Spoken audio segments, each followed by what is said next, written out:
Hello guys. पिछली बार हमने देखा था कि किस तरह से आप रेस्ट एपीआई का यूज करके क्रड ऑपरेशन कर सकते हैं। मतलब आपको किसी बैकएंड का एपीआई मिला हो जिसमें क्रिएट, रीड, अपडेट, डिलीट, जिसमें रेस्ट एपीआई यूज हुई हो, जैसे कि पोस्ट, गेट, पैच, डिलीट, ये सब मेथड यूज करनी होती हैं। तो वैसे एपीआई को रिएक्ट का यूज करके उसका क्रड ऑपरेशन कैसे बनाते हैं, ठीक है। इसके लिए पूरे 3 वीडियो बनाए थे मैंने। पार्ट 1, पार्ट 2, पार्ट 3, ऐसे 3 वीडियो हैं। उसके पहले हमने ये सेम टाइप की एक्सरसाइज लोकल स्टोरेज के साथ की थी। अब हम क्या करने वाले हैं, फिर से रेस्ट एपीआई, वही एपीआई जो हमने पिछली बार बनाए थे उसी को यूज करेंगे, उसी को रेप्लिकेट करेंगे। लेकिन इस बार हम क्या करेंगे, उसका जो यूआई है वहां पे हम मटेरियल यूआई यूज करने वाले हैं। मतलब एक लाइब्रेरी यूज करके एक अच्छा सा यूआई बनाएंगे, प्लस यहाँ पे हम टाइप स्क्रिप्ट का यूज करने वाले हैं, ठीक है। टाइप स्क्रिप्ट प्लस एमयूआई, ठीक है। हम पुराना वाला ही सारा काम करेंगे, पहले जो हमने किया है वो हम सेम ही चीज रेप्लिकेट करेंगे। मैं साइड में यहाँ पे पुराना वाला प्रोजेक्ट खोल के ही रखूंगा, वहां से बहुत सारे कोड कॉपी पेस्ट भी कर सकता हूं मैं, क्योंकि हमें यहाँ पे उतना सेम टाइम नहीं देना है, ठीक है। पिछले वाले जो हमने किया है, पिछला वाला जो मैंने वीडियो बनाया था उसमें ऑलमोस्ट आई थिंक 4 घंटे के आसपास का वो पूरा क्रड ऑपरेशन का वीडियो है, तो उसमें बहुत सारी डिटेलिंग मिल जाएगी आपको। यहाँ पे हम उसी चीज को यूज करेंगे। अगर आपको उनको डिटेल में समझना है तो आपको मेरे पुराने वाले क्रड वाले वीडियो देख लेने हैं, ठीक है। यहाँ पे मैं थोड़ा सा फास्ट चलूंगा क्योंकि हम सेम ही चीज को रिपीट कर रहे हैं, और पुराना प्रोजेक्ट हम साथ में रखेंगे जिससे हम कोड थोड़े से लेंगे। और यहाँ पे हम प्रोजेक्ट स्टार्ट कर देते हैं अब। और यहाँ पे क्या मतलब मैंने M U I plus TypeScript, ये दो चीज़ें यूज़ करनी है। तो सबसे पहली चीज़, हम वीट का प्रोजेक्ट बनाएंगे। वीट, ठीक है। वीट जब सिलेक्ट क्रिएट कर रहे होते हैं तो वो पूछता है आपको कौन सा बनाना है। तो मैं यहाँ से यान क्रिएट वीट ही सिलेक्ट करूँगा। और मैं कहाँ जाऊँगा, अपने पास एक प्रोजेक्ट है ट्रेनिंग। ये देखिए, ये पेशेंट क्रड जो बनाया था ना मैंने, हम उसी चीज़ को रेप्लिकेट करेंगे। हम पेशेंट क्रड ही बनाएंगे। इस बार क्या लिखेंगे हम, सॉरी, इसको स्टोर फोल्डर हमें नहीं बनाना है, वीट फोल्डर बनाएगा। तो मैं यहाँ पे टर्मिनल खोल देता हूँ मेरा, और यहाँ पे लिख देता हूँ, कहाँ गया मेरा, कॉपी नहीं हुआ वहाँ से, सॉरी, ये फिर से कॉपी नहीं हुआ, इसको सिलेक्ट करके कॉपी करना पड़ेगा फिर। यान क्रिएट वीट। अब ये वीट मुझे पूछेगा आपको क्या बनाना है, फोल्डर का नाम क्या रखना है, ठीक है। फोल्डर का नाम मैं रख दूंगा, सॉरी ये वाला टर्मिनल काम नहीं करता है। मैं यहाँ पे cmd खोल दूंगा। cmd के अंदर यान क्रिएट वीट करेंगे। फोल्डर का नाम पेशेंट क्रड ps, टाइप स्क्रिप्ट का यूज करने वाले हैं, ठीक है। React type script plus swc, ये अपना फोल्डर बन गया। इस फोल्डर को ओपन कर देना है VS कोड में। तो मैं पहले क्या कर देता हूँ, अपना VS कोड ओपन कर देता हूँ, ठीक है। ये हमारा जो नया वाला रिएक्ट का प्रोजेक्ट बनाया ये मैंने ओपन कर दिया है यहाँ पे। और साइड में मैंने पुराना वाला अपना क्रड ऑपरेशन जो था पेशेंट क्रड, उसको भी मैंने खोल के रखा है, ताकि वहां से हम कुछ कुछ चीजें रेफरेंस की तरह ले सकें। वहां पे हमने जो पेशेंट सर्विस बनाई थी उसको हम थोड़ा सा ट्विक करेंगे। मतलब वहां पे ना हम उसमें थोड़े से चेंजेस करेंगे, थोड़ा सा इंप्रूवमेंट करेंगे, उसमें क्या क्या चीजें इंप्रूव हो सकती हैं वो उसके बारे में थोड़ी सी बात कर लेंगे। इसको इंस्टॉलेशन हो रही है, ठीक है। यहाँ तब तक क्या करते हैं, हम अपना ऐप है उसको हम कर देते हैं क्लीन। तो CSS सारी हटा देंगे। ऐप के अंदर हम क्या करेंगे, ये वेरिएबल ये नहीं चाहिए हमें, ये पूरा जो कोड है उसको हटा देंगे, ऊपर से जो इंपोर्ट है उसको हटा देंगे, ठीक है। और क्या करना है, इसको सेव करेंगे यहाँ पे। index.tsx में से क्या हटाना है, स्ट्रिक्ट मोड, ठीक है। मुझे स्ट्रिक्ट मोड बिल्कुल अच्छा नहीं लगता है, क्योंकि दो दो बार चीज़ें रेंडर होती हैं, तो जब डीबग करना होता है तो प्रॉब्लम होती है। ये इंस्टॉलेशन हो गया है कंप्लीट। और मेरे ख्याल से यहाँ पे मुझे लिखना पड़ेगा हेलो, क्योंकि ये लाल कलर का कुछ दिख रहा है यहाँ पे। Can not find module react JSX run time, did you mean module resolution. पता नहीं इसने ऐसा क्यों किया है, पहले इसको रन करके देख लेते हैं हम, ठीक है। यान डेव, इससे ये प्रोग्राम रन हो जाएगा। ये खुल गया यहाँ पे और अच्छे से चल रहा है, there is no problem with that. ये टाइप स्क्रिप्ट का प्रोजेक्ट है, ठीक है। अब टाइप स्क्रिप्ट में क्या होता है, हम JSX की जगह TSX लगाते हैं, .js की जगह .ts लगाते हैं, तो हमारे जो ये बनेंगे TSX बनेंगे, ठीक है। ये TS कन्फिग है, यहाँ पे कुछ प्रॉब्लम्स दिख रही हैं, ऑल्दो वो प्रॉब्लम होनी नहीं चाहिए। इसको वेरीफाई करने के लिए यहाँ पे मैं क्या करूँगा, सिलेक्ट टाइप स्क्रिप्ट वर्जन, इसको हम वर्क स्पेस का वर्जन बोल देंगे, ठीक है। इसके बाद मोस्ट प्रोबेबली ये प्रॉब्लम सॉल्व हो जाएगी। VS कोड में कभी कभी आपको ये करना पड़ता है, जहाँ पे आपको सिलेक्ट टाइपस्क्रिप्ट वर्जन करना पड़ेगा, ठीक है। ये कमांड पैलेट कैसे स्टार्ट होती है, Ctrl+Shift+P से, ठीक है। तो वो सिलेक्ट करने के बाद मेरे ख्याल से प्रॉब्लम सॉल्व हो चुकी है। प्रॉब्लम थी नहीं, लेकिन सिर्फ दिख रही थी। वो क्यों? क्योंकि VS कोड टाइपस्क्रिप्ट का कोई पुराना वर्जन या फिर नया वर्जन यूज कर रहा होगा। हमारा VS कोड बन गया है, हमारा हेलो बन गया है। अब पहली चीज हमें क्या करनी है, जो क्रड वाली हमारी पूरी प्रोसीजर थी, ठीक है, यहाँ पे पहली चीज हमें क्या करनी होती है, वैलिडेट करना है SDK या API को, वर्चुअल क्रड परफॉर्म करना है, जो हम ऑलरेडी कर चुके हैं ये वाली API के साथ। तो हम वर्चुअल क्रड फिर से परफॉर्म नहीं करेंगे। अब हमारा जो पॉइंट है वो है क्रड सर्विस बनाना है। क्रड सर्विस बनाने के लिए फाइल बनाएंगे, उसको मैं बनाऊंगा सर्विसेज नाम के फोल्डर में, services/patient-service.ts, ठीक है। ये जो पेशेंट सर्विस है उसको हम क्या बनाएंगे, क्लास बनाएंगे, ठीक है। इस क्लास के अंदर क्या चीजें रखेंगे, हम स्टैटिक मेथड्स रखेंगे। ये उसी की तरह है जैसे हमने जावास्क्रिप्ट में किया था।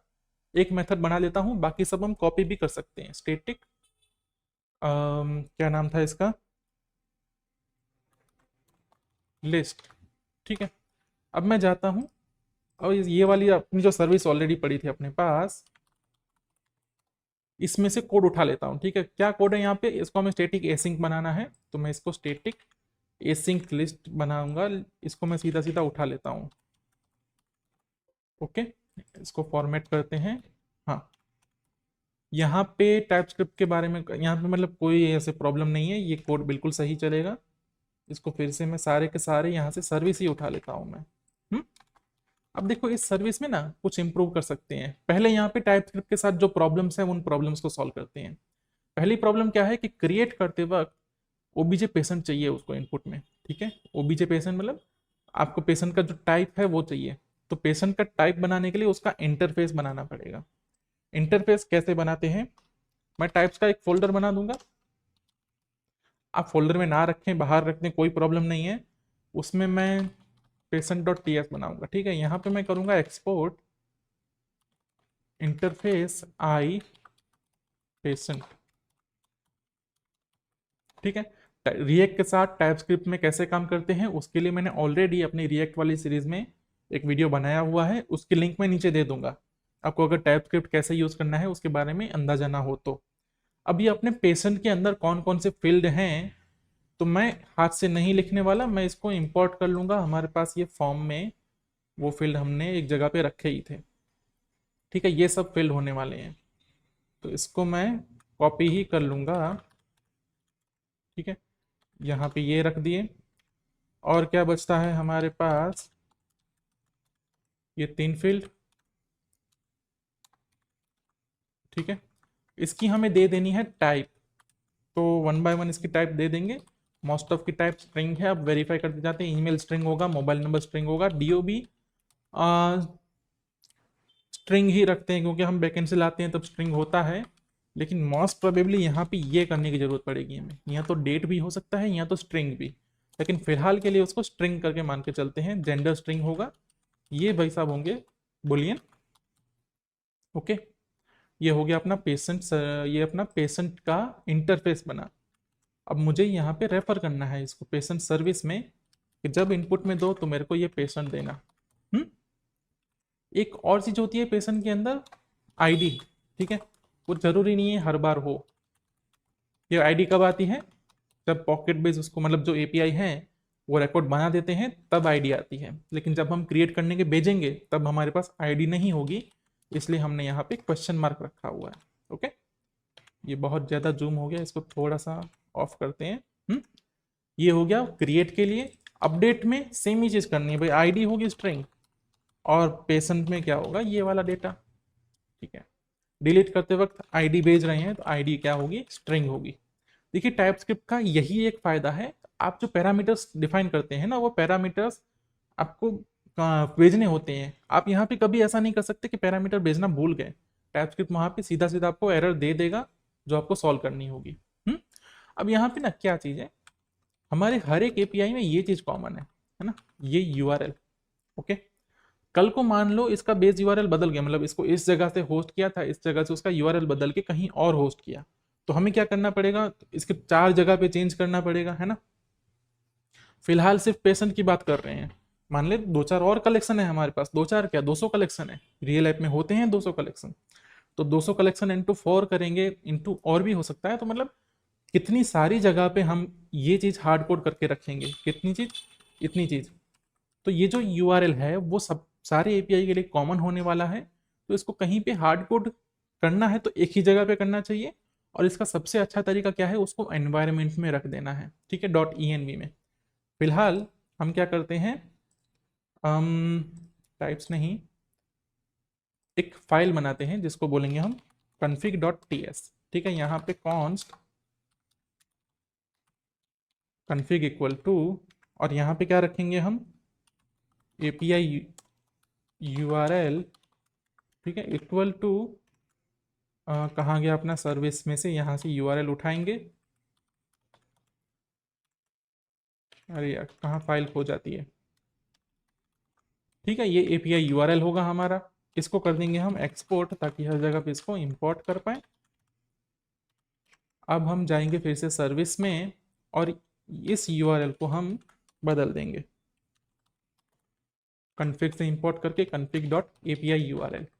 ये सही तरीका है यूआरएल को यूज़ करने का।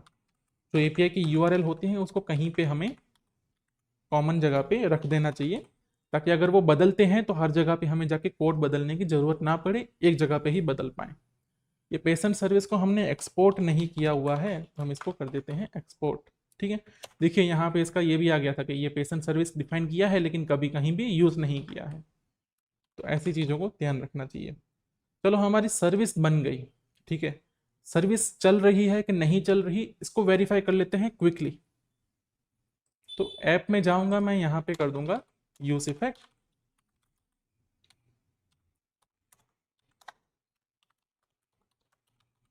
और यहाँ पे single bracket patient service dot list. एक काम कर देता हूँ मैं, कंसोल कर देता हूँ पेशेंट सर्विस को सिर्फ, और फिर क्या करेंगे, यहाँ पे आके इसको ग्लोबल में यहाँ से एक्सेस कर लेंगे, set as global variable temp1 dot list method await, ठीक है। ये थोड़ी सी लोडिंग के बाद ये काम करने लग गया। इसके क्रिएट और अपडेट जो भी मेथड हमने दूसरे बनाए हैं वो भी बिल्कुल काम करेंगे, क्यों, क्योंकि ये सेम ही है जो वहां से उठाए थे, हमने यहाँ पे कोई चेंज किया ही नहीं है, तो ऑलरेडी टेस्टेड कोड है। फिर भी बीच में कहीं पे प्रॉब्लम आई तो आइडेंटिफाई हम कर ही लेंगे।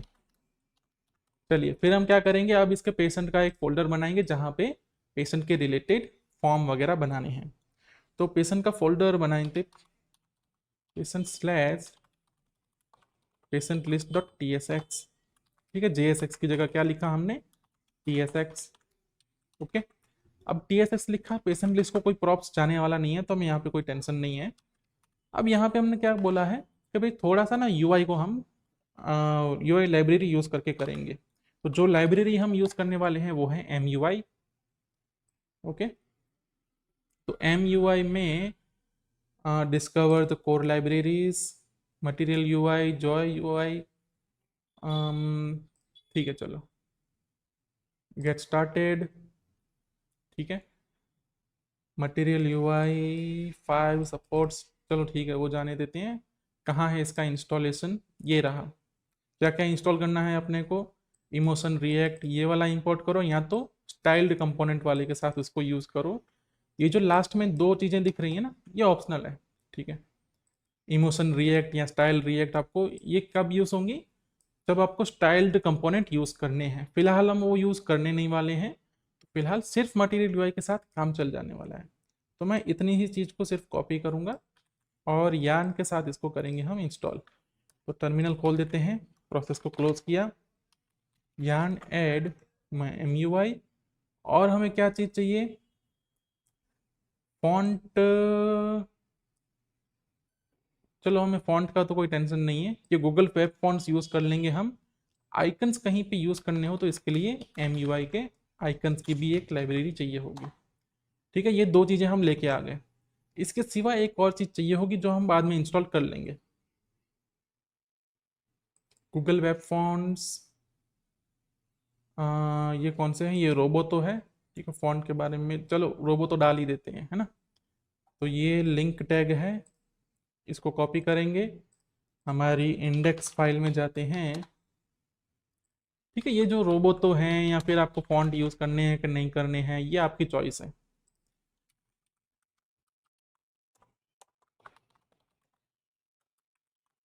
इसका टाइटल बदल देता हूँ, तो ये ऊपर जो टाइटल आता है वो बदल जाएगा।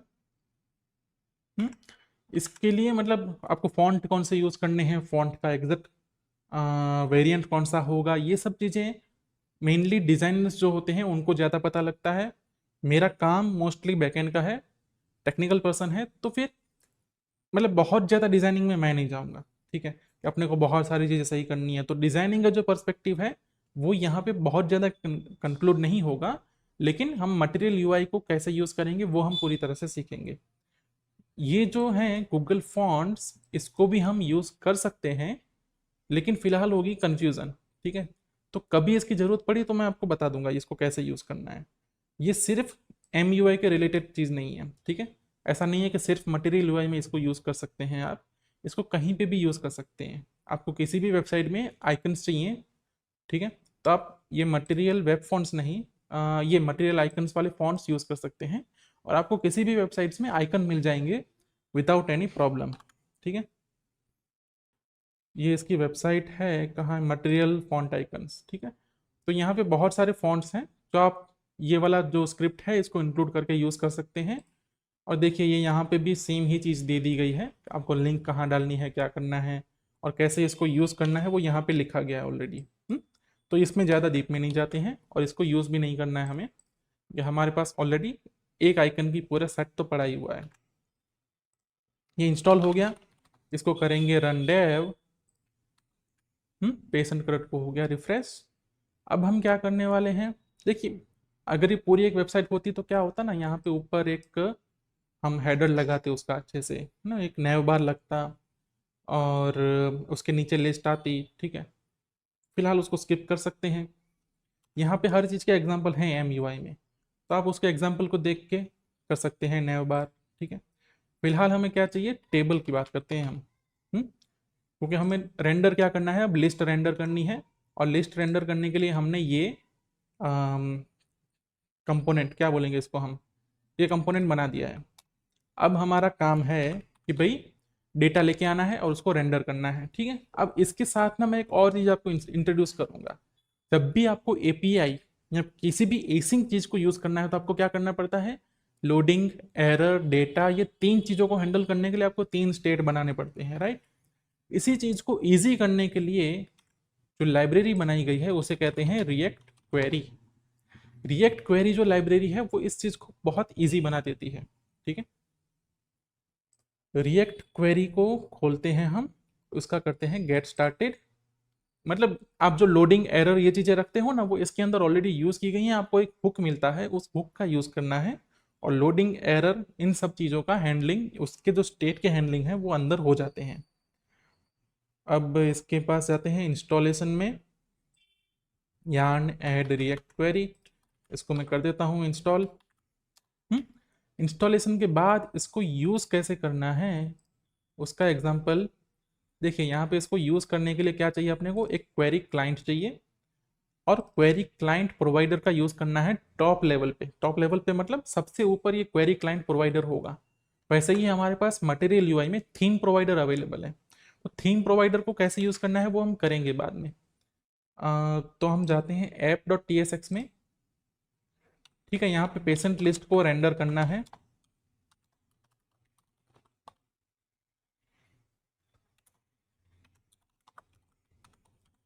और क्या चीज़ करनी है यहाँ पे, query provider, query client provider. Query client provider सबसे टॉप एलिमेंट होगा, सबका पेरेंट होगा ये, उसको क्या चाहिए होगा, क्वेरी क्लाइंट चाहिए होगा। तो इसको मैं क्वेरी क्लाइंट दे देता हूँ।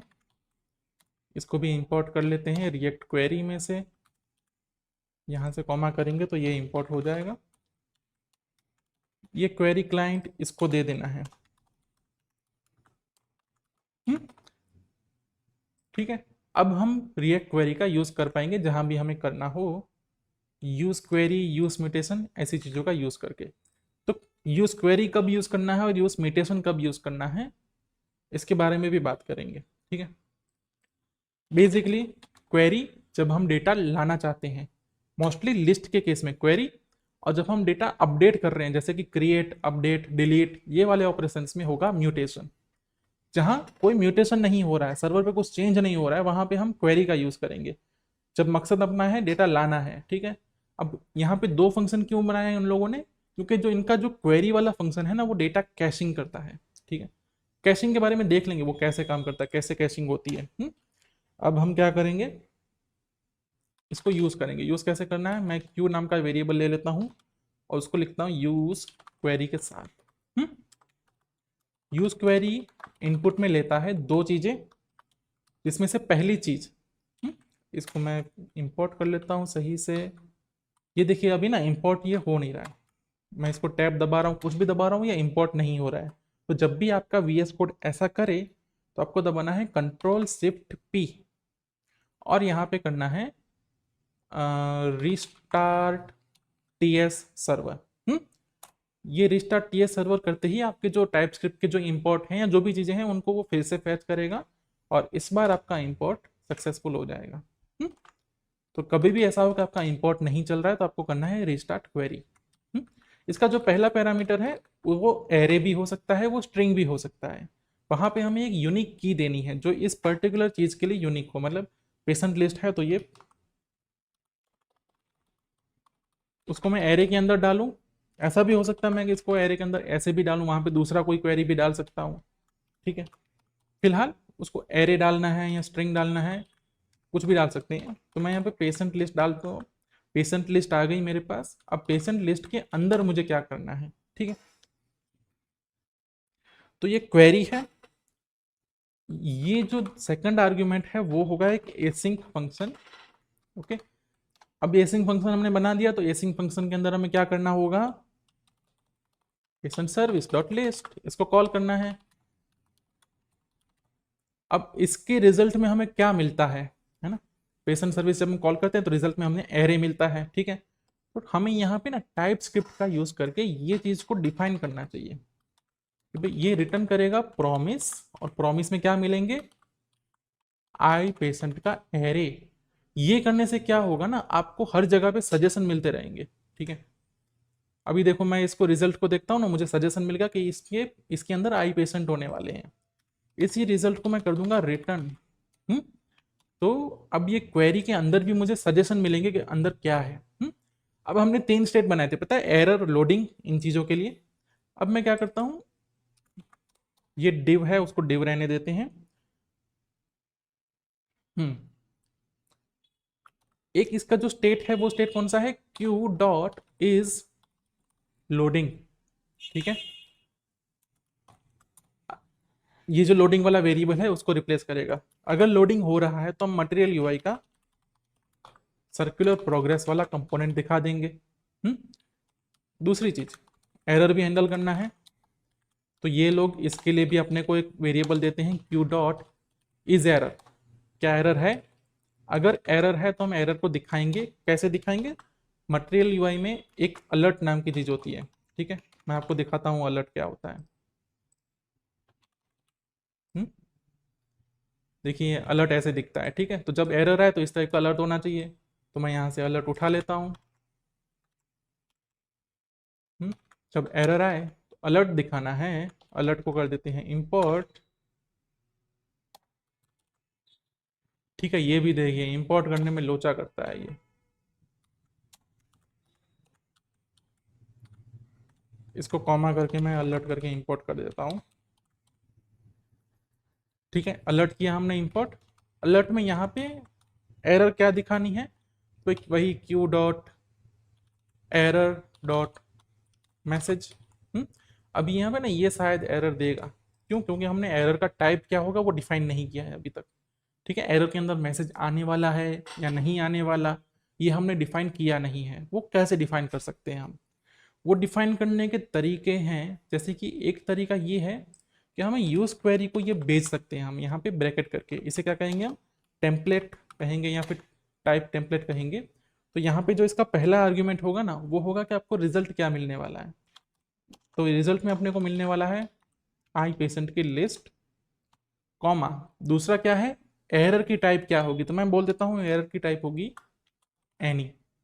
ठीक है, जैसे ही मैंने इसको बोला ना एरर की टाइप एनी होने वाली है, इसने यहाँ से वो प्रॉब्लम हटा दी, क्योंकि मैंने एनी बोल दिया, वो कुछ अपना टाइप वगैरह चेक नहीं करेगा।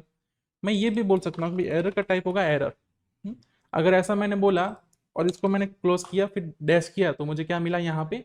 मैसेज मिल गया, सजेशन में मिल गया मैसेज। और कौन सी चीज़ है यहाँ पे? नेम, मतलब एरर का नेम क्या था। ठीक है, तो हम मान के चलते हैं कि वहां से एरर ही रिस्पॉन्ड करेगा। इसको बना दिया हमने मैसेज। ओके, इसको मैं टर्मिनल को नीचे ख़त्म कर देता हूँ। ये कैसे जाएगा नीचे? हाँ चला गया, चलो ठीक है। तो देखिए हमने एरर और लोडिंग इनको हैंडल कर लिया, है ना। अब हमें ये नहीं देखना यूज इफेक्ट पे इसको कॉल करना है नहीं करना है, वो खुद हो जाएगा। जब हमने यूज क्वेरी यूज किया है तो यूज इफेक्ट में अपनी चीज़ें कॉल हो जाएंगी। मैं यहाँ पे सिर्फ कंसोल मार देता हूँ, Q dot visual dot Q dot data. ठीक है, और यहाँ पे आते हैं हम। ये देखिए ये चीज़ रिलोड हो रही है। रिलोड होने के बाद अपना क्या होगा, वो वाला पेशेंट लिस्ट का कंपोनेंट रेंडर होगा। और कुछ तो प्रॉब्लम है यहाँ पे, क्या चीज़ प्रॉब्लम है? Could not resolve emotion styled और M U I styled engine. तो भैया एम यू आई ने हमने बोला था, एम यू आई ने हमको बोला था क्या क्या इंस्टॉल करना है, तब मैंने बोला था कि भाई ये इंस्टॉल नहीं करेंगे तो चलेगा, लेकिन I was wrong. M U I के केस में ये इंस्टॉल करना पड़ता है। ठीक है, यान ऐड इसको कर देंगे। क्या प्रॉब्लम है? Y R N. फिर से इसको यान डेव करके चला देते हैं, फिर मैं टर्मिनल क्लोज कर देता हूँ। हो जा भाई, क्लोज हो जा। ओके, रिफ्रेश करेंगे। अभी देखिए लोडिंग आ गया अपने आप। लोडिंग होने के बाद ये रहा, अपने डेटा मिल गया अपने को। ठीक है, अब क्या करना है, जब अपने पास डेटा आ जाए तो हमें क्या दिखाना है? टेबल। तो मैं यहाँ पे लिखूंगा क्यू डॉट डेटा। अगर डेटा है तो हम क्या दिखाएंगे? Table container. तो यहाँ पे एम यू आई में मैं जाता हूँ, इसको बोल देता हूँ टेबल। टेबल कैसे बनाना होता है इसका ये वाला कोड देखते हैं और क्या करेंगे? Copy paste. ठीक है, टेबल कंटेनर हमने बोल दिया, इसका कंपोनेंट पेपर रख देते हैं। चलो, इसको भी अच्छा लगेगा कि हमने इसके बोलने के हिसाब से काम किया। पेपर इंपोर्ट करना पड़ेगा, कर लिया इंपोर्ट। इसके अंदर क्या जाता है? टेबल जाता है, टेबल हेड जाता है, टेबल हेड, टेबल बॉडी ये जाता है। तो मैं इतनी चीज़ को कॉपी कर लेता हूँ। टेबल बॉडी क्लोज करेंगे, टेबल क्लोज करेंगे। ठीक है, ये सब चीज़ें इंपोर्ट करनी होंगी। तो मैं यहाँ से सीधा सीधा इंपोर्ट स्टेटमेंट कॉपी कर लेता हूँ। टेबल, टेबल हेड, टेबल ये, टेबल वो। टेबल कंटेनर दो जगह पे था, उसको मैंने सही कर दिया। हम्म, ये क्या है? मैक्स विथ बोल रहा है, तो अपने को मैक्स विथ की जरूरत नहीं, अपने को 100% वाला टेबल ही बनाना है। तो इसमें मैं रखूंगा with equal to 100%। Area label रखने की कोई ज़रूरत है नहीं अपने को। चलो फिर क्या कर रहे हैं हम यहाँ पे? टेबल सेल, है ना। इसको ज़रा आउटपुट में देख लेते हैं क्या हुआ। देखिए ऊपर हेडर की तरह आ गया कुछ कुछ। हम्म, अब इस कुछ कुछ को हमें सही सही उसके नाम देने हैं। तो पहली चीज़ आएगा नेम। ये अलाइन राइट पड़े हुए हैं, उसको रहने देते हैं हम।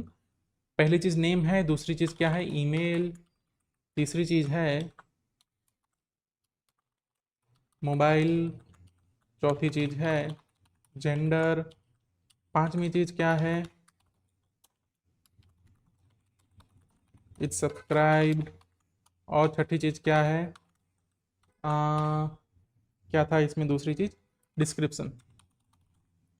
ठीक है, 6 चीज़ें हैं मेरे ख्याल से, ये 6 ही हैं। हेडर बन गया, जैसे यहाँ पे हेडर है वैसा ही हेडर बना। अभी हेडर का हमें अगर कलर वगैरह चेंज करना हो तो हम कर सकते हैं, स्टाइल से करेंगे। ठीक है, ऊपर के हेडर को कलर हम थोड़ा अलग देंगे। और ये बॉडी बनी। ठीक है, बॉडी के अंदर क्या बनेगी, टेबल रो, टेबल सेल। अब यहाँ पे, अच्छा एक मिनट, हम क्या कर रहे हैं, डेटा है तो हम हेडर टेबल दिखा रहे हैं, तो हम क्या करेंगे, डेटा वाली चीज़ को अंदर रख देंगे, तो भाई हेडर भले दिखते रहें। ठीक है, फिर से यहाँ पे लिख देता हूँ अच्छे से ही मैं इसको, क्यू डॉट डेटा है अगर, तो Q dot data dot map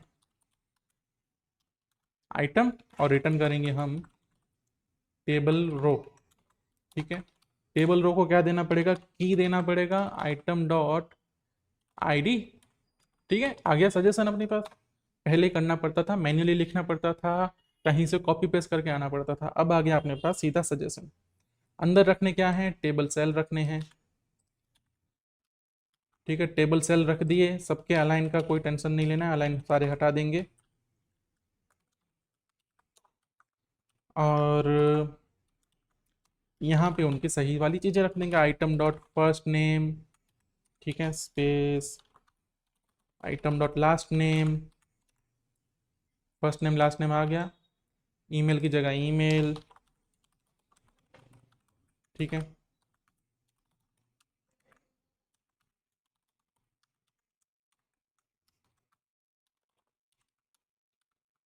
email का ई क्या था, कैपिटल था। देखिए ये आ गया ना, ये चीज़, जो टाइप स्क्रिप्ट का एडवांटेज है वो ये चीज़ है।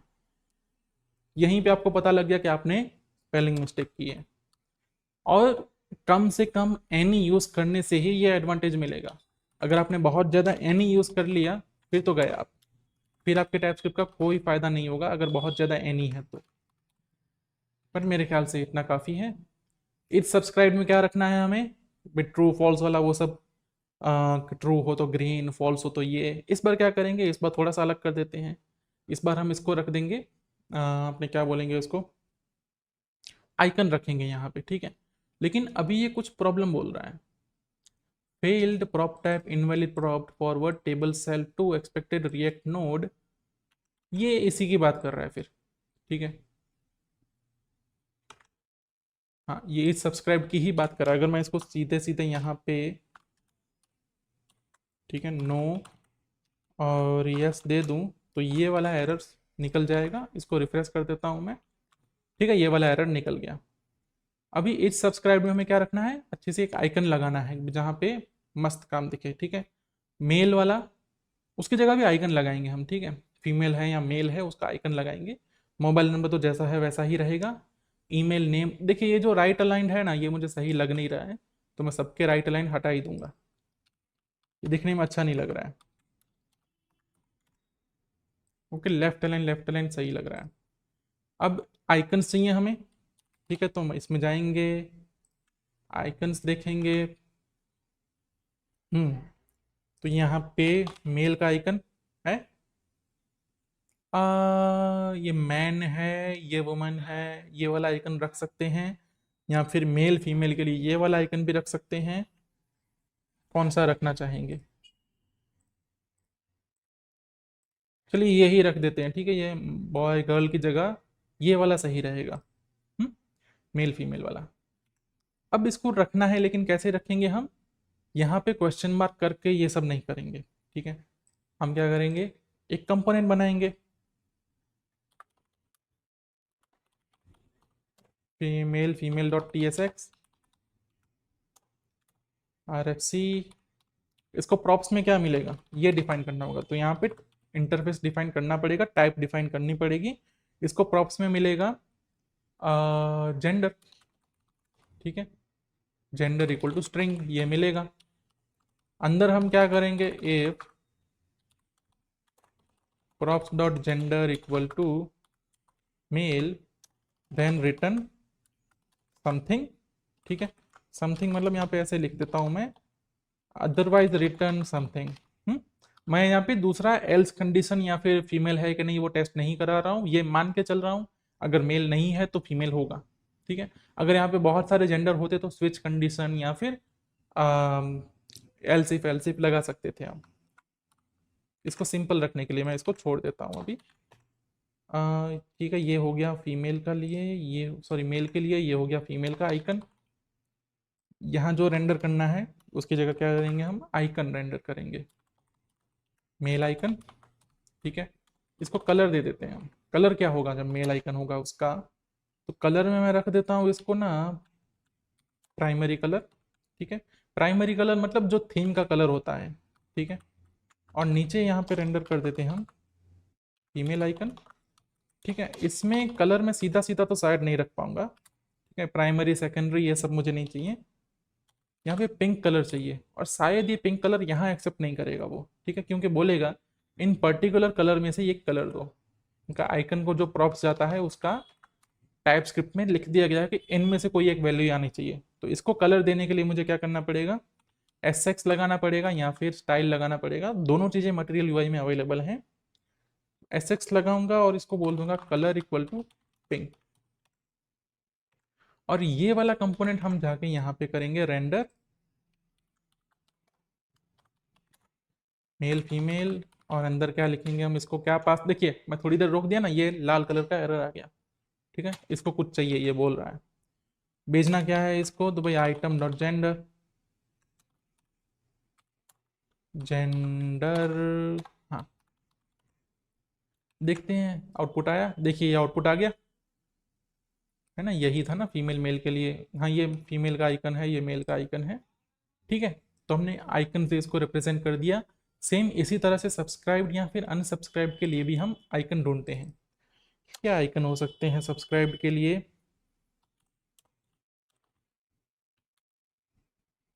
सब्सक्रिप्शन। ठीक है।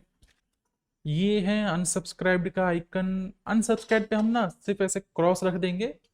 सब्सक्राइब पे क्या रखें, इसको थोड़ा ऐसे ही सर्च करके देख लेते हैं, कुछ दिखता है तो। हम्म, ये करते हैं, एक ये वाला आइकन लेना है मुझे।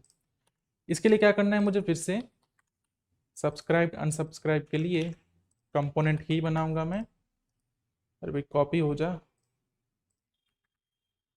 पेस्ट नहीं हो रहा ये।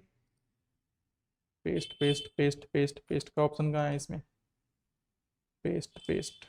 हम्म, ये कौन सी चीज़ है, ये है यस नो।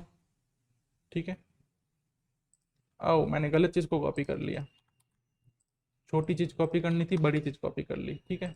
इसको नाम भी मैं दे दूंगा यस नो।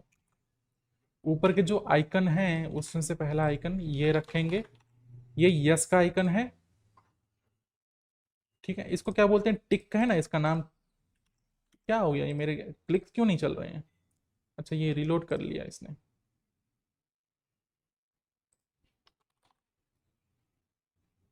हाँ, ये टिक वाला आइकन है। ठीक है, ये डबल टिक करते हैं। डबल टिक कहाँ गया, कहाँ गया, ये वाला। यस के लिए ये डबल टिक करेंगे, और नो के लिए क्रॉस वाले आइकन दिखाते हैं।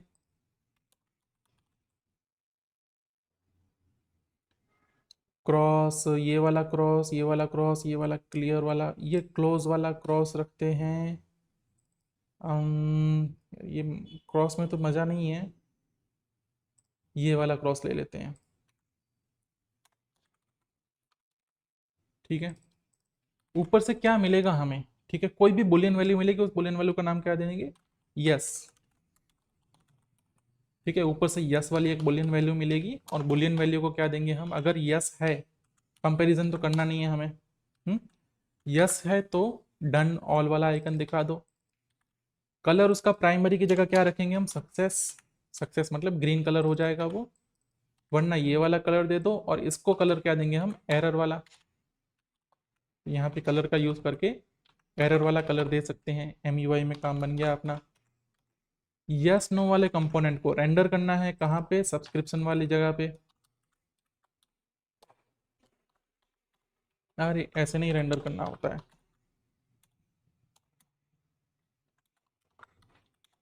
प्रॉप्स में भेजना है yes equal to item dot as subscribe. कहाँ पहुंचा? ओके, यस नो चलेगा, अभी आइकन है, कोई तो है। ठीक है, ये हो गया। फिर डिस्क्रिप्शन के लिए यहाँ पे फिर से इनर एचटीएमएल वाला चीज करना है हमें, जो वहां पे किया था हमने। इसको मैं इनर एचटीएमएल, ठीक है, इसको डिव को सीधा सीधा उठा के रख देता हूँ यहाँ पे। इनर एचटीएमएल के लिए ये टेबल सेल है, इस टेबल सेल को रिपीट किया, डिलीट किया, यहाँ पे डेंजरसली इनर एचटीएमएल लिख दिया, इसका काम हो गया। मोबाइल नंबर, ईमेल, यहाँ पे हम कुछ भी अलग नहीं करने वाले हैं। ठीक है, हो गया। चलो, ये दिख रहा है ना थोड़ा सा बेटर टेबल एक। ओके, अब इस टेबल में वो एडिट और डिलीट के आइकन लगाने हैं। ठीक है, तो उसके लिए क्या करना है, यहाँ पे हमें एक कॉलम डालनी है एक्स्ट्रा एक्शन के लिए। यहाँ पे भी आएगा एक टेबल सेल। ओके, इसके अंदर हमें आइकन डालने हैं, तो यहाँ पे रखेंगे आइकन बटन। क्यों सजेशन नहीं आ रहा है इस चीज़ का? पता नहीं है टाइपस्क्रिप्ट इतना वियर्डली क्यों परफॉर्म हो रहा है। MUI, ठीक है, आइकन बटन होता है इसमें। आइकन बटन आ गया, आइकन बटन के अंदर रहेगा आइकन। तो एडिट के लिए आइकन यूज करेंगे पेंसिल वाला, और डिलीट के लिए जो आइकन यूज करेंगे वो भी लिखते हैं यहाँ से हम, डिलीट। ये डिलीट का आइकन रख दिया हमने। एक आइकन बटन था, इस आइकन बटन के अंदर हमने एडिट का आइकन लगाया इसमें सिंगल, यहाँ पे दूसरे वाले में लगाएंगे हम डिलीट आइकन। इसको यहाँ पे देखेंगे तो दो आइकन मिलेंगे हमें, एडिट और डिलीट। ऊपर नीचे हैं, ये बाजू बाजू में होने चाहिए थे। ठीक है, बाजू बाजू में करने के लिए क्या करना पड़ेगा अपने को, अंदर डिव रखेंगे। जब मटेरियल यूआई यूज करें तो हम बॉक्स का यूज कर सकते हैं। ठीक है, सजेशन नहीं मिल रहे हैं बस ये। इसको फिर से मैं टाइप स्क्रिप्ट को रिस्टार्ट कर देता हूँ, हो सकता है इसके बाद सजेशन मिलने लगेंगे।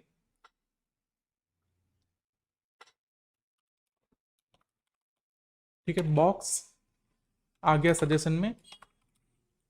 बॉक्स के अंदर हमने इसको रख दिया। एसएक्स में क्या रखेंगे हम कि भाई डिस्प्ले इक्वल टू कौन सा, फ्लेक्स। डिस्प्ले फ्लेक्स करते ही वो दोनों बाजू में आ जाएंगे, और कुछ करने की जरूरत नहीं है। सेंटर वगैरह ऑलरेडी हैं वो, तो सेंटर करने के लिए और कुछ लिखने की भी जरूरत नहीं लग रही मुझे। डिलीट बटन का कलर, एडिट बटन का कलर, वो दो चीज़ों को देखना है हमें सिर्फ। अब इस बार कलर किसको देंगे, आइकन बटन को। तो भाई इसका कलर हम रख देंगे प्राइमरी, और डिलीट बटन का कलर रखेंगे ऑफ कोर्स रेड वाला एरर। हो गया कलरफुल। ऊपर खाली खाली लग रहा है तो उसको हम ऊपर वाला चीज को लिख देंगे यहाँ पे एक्शंस, या फिर एक और अप्रोच यूज कर सकते हैं। ठीक है, यहाँ पे ऐड का आइकन रख देते हैं।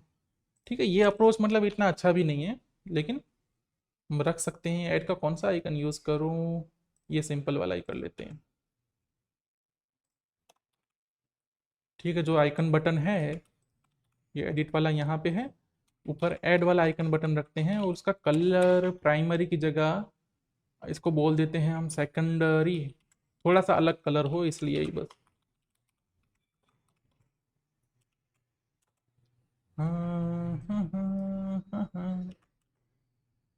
ओके, ऊपर ऐड का बटन आ गया, ये कर सकते हैं। और ये ऐड का बटन है तब भी ना सिर्फ आइकन वाला अच्छा नहीं लग रहा, यहाँ पे नाम होना चाहिए। ठीक है, तो एक चीज़ यहाँ पे करते हैं हम, बटन यूज कर सकते हैं, उसमें ऐड लिख दिया मैंने। ये फिर से बटन को इंपोर्ट करने वाला काम खत्म कर दिया इसने। There is something wrong with this VS code, शायद इसको अपडेट करना है, लेकिन कर दूंगा बाद में। मैं स्टार्ट आइकन इसमें डाल देते हैं, और स्टार्ट आइकन में क्या रखेंगे, ऐड आइकन।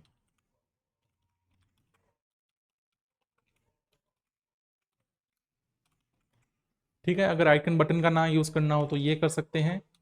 इस बटन का वेरिएंट रखते हैं हम कंटेंट ठीक है, प्लस ऐड आ गया ऊपर बड़ा सा, साइज इक्वल टू स्मॉल कर दें, थोड़ा छोटा हो जाना चाहिए, राइट। अब लग रहा है परफेक्ट है ये, चलेगा। ऐड बटन को यहाँ रखते हैं, वरना नॉर्मली हम इसके टेबल के ऊपर रखते थे। अब क्या करना है हमें, इसको करना है ओपन, मतलब मॉडल का यूज़ करना है अब हमें, है ना। इसकी क्लिक पे ऐड का मॉडल खुलना चाहिए, ऐड के क्लिक पे अंदर हम फॉर्म रखेंगे। तो मॉडल खोलने के लिए पहले हमें क्या करना होगा, मॉडल मटेरियल यूआई में कैसे यूज़ करते हैं वो देखना होगा, और मटेरियल यूआई में इसको कहते हैं डायलॉग, मॉडल बोलते हैं इसको या डायलॉग ही बोलते हैं, ठीक है। इसको ओपन करेगा, ये सिंपल डायलॉग है, ये वाला डायलॉग, ये वाला डायलॉग, ये वाला डायलॉग यूज़ करते हैं, ठीक है। जहाँ ऊपर टाइटल है, क्लोज बटन है, नीचे का चीज़ पता नहीं है, लेकिन ऊपर का चीज़ यूज़ करेंगे हम। हम्म? अब डायलॉग यूज़ करने के लिए ये लोग क्या कर रहे हैं, एक वेरिएबल रखेंगे ये लोग भी, ये रहा देखो ओपन वेरिएबल, ठीक है। ये स्टेट बना होगा यहाँ पे, और स्टेट को ओपन या क्लोज करना है हमें। तो जैसे पिछली बार हमने ओपन या क्लोज रखने के लिए जो स्टेट बनाना पड़ा था हमें, वो तो इस बार भी बनाना पड़ेगा, और स्टेट बना देते हैं अभी हम,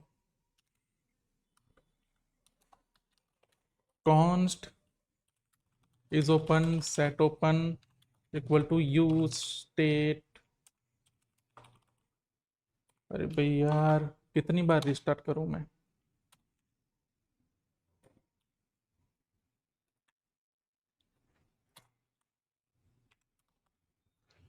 फॉल्स बाय डिफॉल्ट। दूसरा स्टेट कौन सा रखना है ना हमें, वो पता है, करंट हमें रखना पड़ता है, जब एडिट के केस में रखना पड़ता है वो, current patient set current patient, default value उसकी कुछ भी नहीं, अनडिफाइंड। यहाँ पे उसका हमें टाइप डिफाइन करना पड़ेगा, ठीक है। आई पेशेंट इस तरह से रखेंगे, जब भी स्टेट का टाइप डिफाइन करना हो ऐसे कर सकते हैं हम। और मेरे ख्याल से और अनडिफाइंड की जरूरत नहीं है ना, इसको अगर होवर करके देखेंगे तो और अनडिफाइंड ऑलरेडी पड़ा हुआ है अंदर। ओके, हमारे पास वेरिएबल आ गया। अब हमें क्या चाहिए, डायलॉग चाहिए, है ना। अब देखो डायलॉग ना पूरा थोड़ा सा बड़ा चीज़ है, ठीक है। उसको इस फाइल में तो यूज़ करना नहीं चाहिए हमें, वैसे भी हमारा फॉर्म अलग से ही बनाना है हमें। तो इसको मैं लिखूंगा patent form model dot T S x,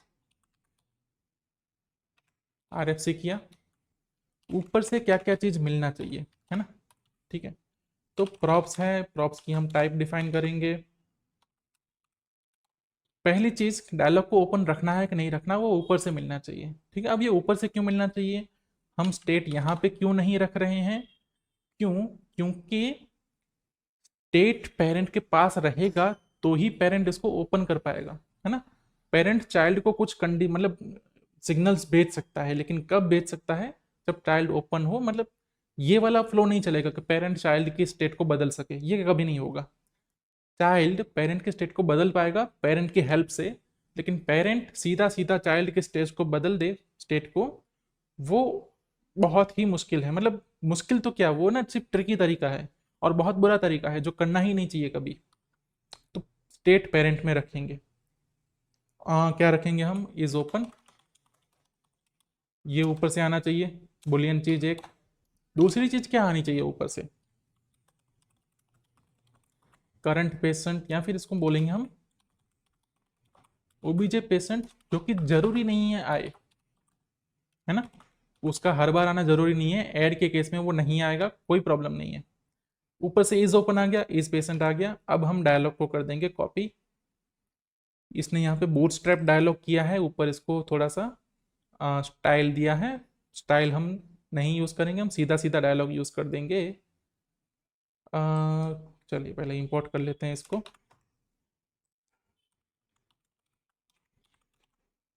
okay, इसके लिए जो इंपोर्ट करने पड़ेंगे वो ऊपर से सीधा सीधा इंपोर्ट कर देते हैं। बूटस्ट्रैप डायलॉग की जगह मैं लिख दूंगा सिर्फ डायलॉग, ठीक है। डायलॉग को क्लोज करने के लिए जो मेथड है वो हमें चाहिए होगी। इज ओपन को क्या देंगे हम, प्रॉप्स डॉट इज ओपन, ऊपर से आया है, ठीक है। हैंडल क्लोज मतलब डायलॉग क्लोज करते वक्त क्या कॉल करना है, फिलहाल हम उसको नहीं दे रहे हैं। क्लोज का आइकन क्लिक हो तब क्या करना है, ठीक है। तब हमें पेरेंट को बोलना पड़ेगा कि कृपया करके डायलॉग क्लोज कीजिए। तो पेरेंट हमें क्या देगा, कॉल बैक देगा, ठीक है। पेरेंट हमें कॉल बैक देगा और कॉल बैक को इस तरह से डिफाइन करते हैं, हाँ, ठीक है। दूसरा कॉल बैक क्या देगा, पेरेंट ऑन कंप्लीट का कॉल बैक भी देगा, जब हम उसको बोलेंगे कि सब कंप्लीट हो गया ये बोल पाए, ठीक है। दो डायलॉग मिलेंगे पेरेंट से। तो क्लोज करने के लिए क्या करना है, props dot on come on close इसको दे दो, यहाँ पे भी इसको ऑन क्लोज दे दो, ओके। डायलॉग हो गया, ये डायलॉग का हेडर है, डायलॉग का हेडर क्या है, मॉडल टाइटल है, उसको हम बोल देंगे ऐड, जो कि कभी ऐड होना चाहिए कभी अपडेट होना चाहिए, ये जो चीज़ है वो कंडीशनल होनी चाहिए। कैसे करेंगे इसको, अगर ऊपर से पेशेंट आया है तो वो अपडेट है, वो बीच patient then update, otherwise add है, ठीक है। सिंपल सी चीज़। बाकी अंदर ये जो पड़ा हुआ है, ये जो सेव चेंजेस का बटन है ना, इसकी ऑन क्लिक पे क्या करेंगे हम अपना, मेरे ख्याल से ये सेव चेंज का बटन सबमिट की तरह काम करेगा, तो इसकी ऑन क्लिक होगी नहीं, ऑटो फोकस रखने की ज़रूरत नहीं है यहाँ पे। यहाँ पे मैं आपको एक बहुत अच्छी चीज़ दूसरी बताऊंगा जो करनी चाहिए, ठीक है। MUI के साथ जो चीज़ मिलती है, लेकिन उसके लिए हमें एक और चीज़ इंस्टॉल करनी पड़ेगी, इसको बोलते हैं लोडिंग बटन, ठीक है। इसको यूज़ करने के लिए MUI लैब इंस्टॉल करना पड़ेगा, ये रहा। इससे क्या होगा, हमारा जो लोडिंग दिखाते हैं ना, बटन को क्लोज करके लोडिंग दिखाया, वो वाला चीज़ अच्छे से हैंडल होगी यहाँ पे। MUI लैब डाल देते हैं, लैब इंस्टॉल हो गया है, इसको स्टार्ट कर देते हैं, फिर से क्लोज कर देते हैं इसको, और इस बटन की जगह रखूंगा मैं लोडिंग बटन, ठीक है। सेव चेंजेस की जगह रखूंगा मैं सिर्फ सेव। देखते हैं अभी, अभी मॉडल नहीं होगा, दिखेगा ही नहीं क्योंकि ओपन ही नहीं हुआ है ना। यहाँ पे जो लोडिंग भी है ना, ये वाली लोडिंग, इसको हमें क्या करना चाहिए, बाहर दिख रही है इसकी जगह इसको भी टेबल के अंदर दिखनी चाहिए लोडिंग, है ना। क्योंकि इससे क्या होता है, ये UI ऐसे ऐसे होता है, शिफ्ट होता है UI, तो UI शिफ्ट अच्छी चीज़ नहीं होती है, यूज़र को थोड़ा अच्छा नहीं लगता है। तो मैं क्या करूँगा, इस सर्कुलर प्रोग्रेस को टेबल के अंदर डालूंगा, और टेबल के अंदर डालने के लिए टेबल हेड के अंदर डाल देते हैं, एक टेबल रो एक्स्ट्रा बना देते हैं, उसके अंदर ये चीज़ कर दी हमने। और एक्चुअली जो कंडीशन है वो टेबल रो के ऊपर होनी चाहिए, ठीक है। और यहाँ पे रखेंगे हम कॉल स्पैन, अरे कॉल स्पैन रहना था,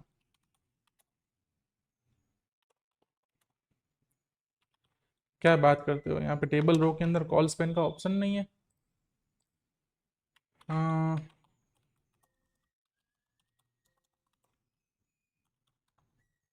स्पैनिंग टेबल, स्पैनिंग कैसे कर रहे हैं ये लोग,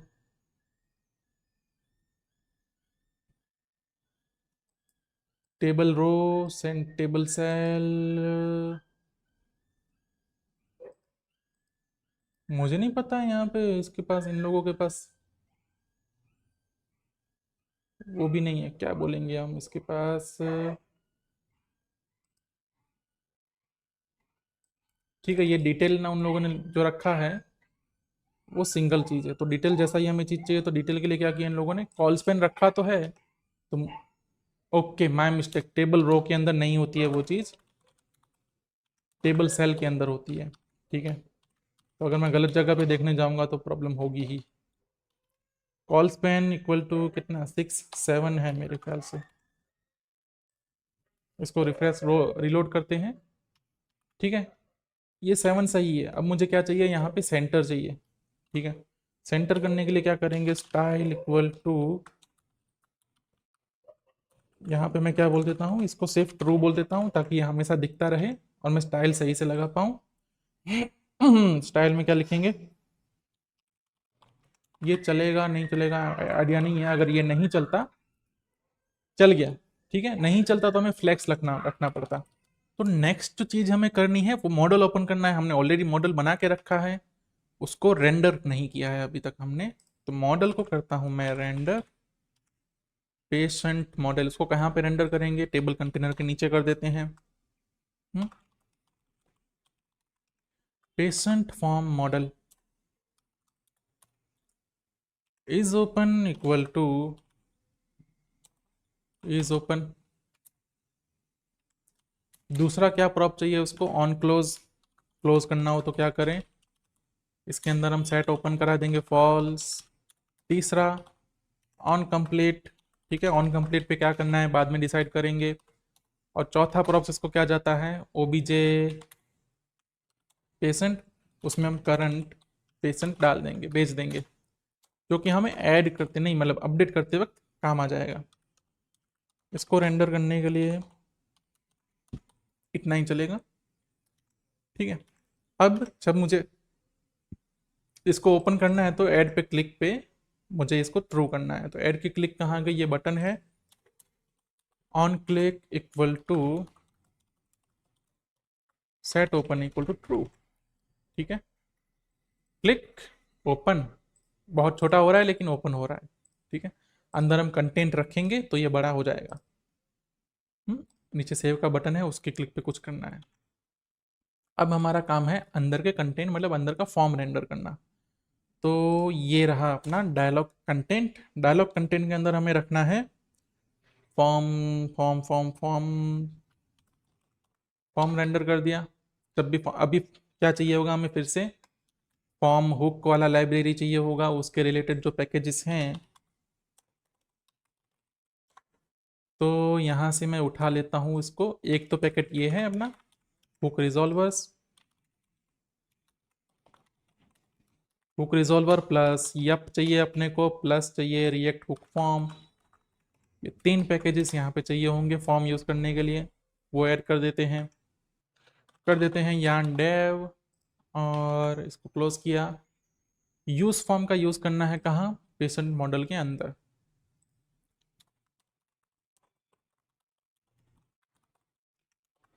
form equal to use form. Use form को क्या चीजें जाती हैं? डिफॉल्ट वैल्यू जाती है, ठीक है। इस वाले यूज फॉर्म को मैं वहां से सीधा सीधा कॉपी कर सकता हूँ।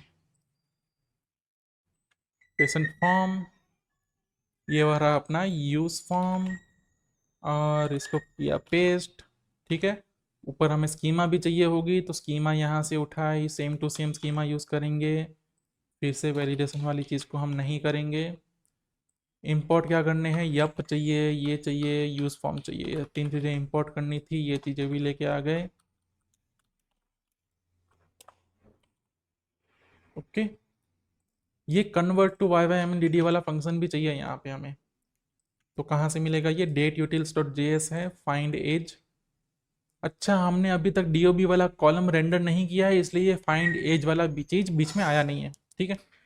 तो ये डेट यूटिल्स है जो convert to Y Y M M D D करता है। इसकी जगह पे हम यूज़ करेंगे डेट एफ एन एस, इसलिए हम इसको इंपोर्ट नहीं कर रहे हैं। ये वाला पार्ट मैं थोड़ी देर के लिए क्या कर देता हूँ?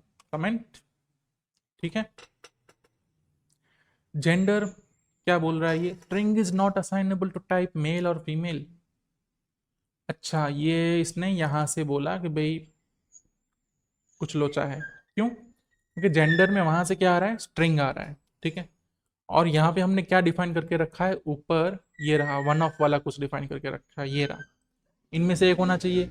अब टाइप स्क्रिप्ट ने यहाँ पे घुमा फिरा के ये जान लिया कि इसमें क्या चाहिए, है ना। ये बोल रहा है मेल और फीमेल, इन चीज को स्ट्रिंग नहीं असाइन कर सकते तुम, है ना।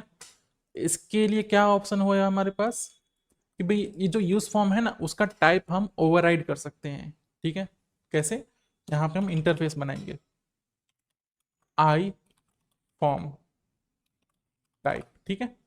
और इसमें क्या रखेंगे हम? मतलब ये वही सेम, ऑलमोस्ट सेम टाइप ही रहेगा अपना, जो टाइप हमारे पास पेशेंट का है।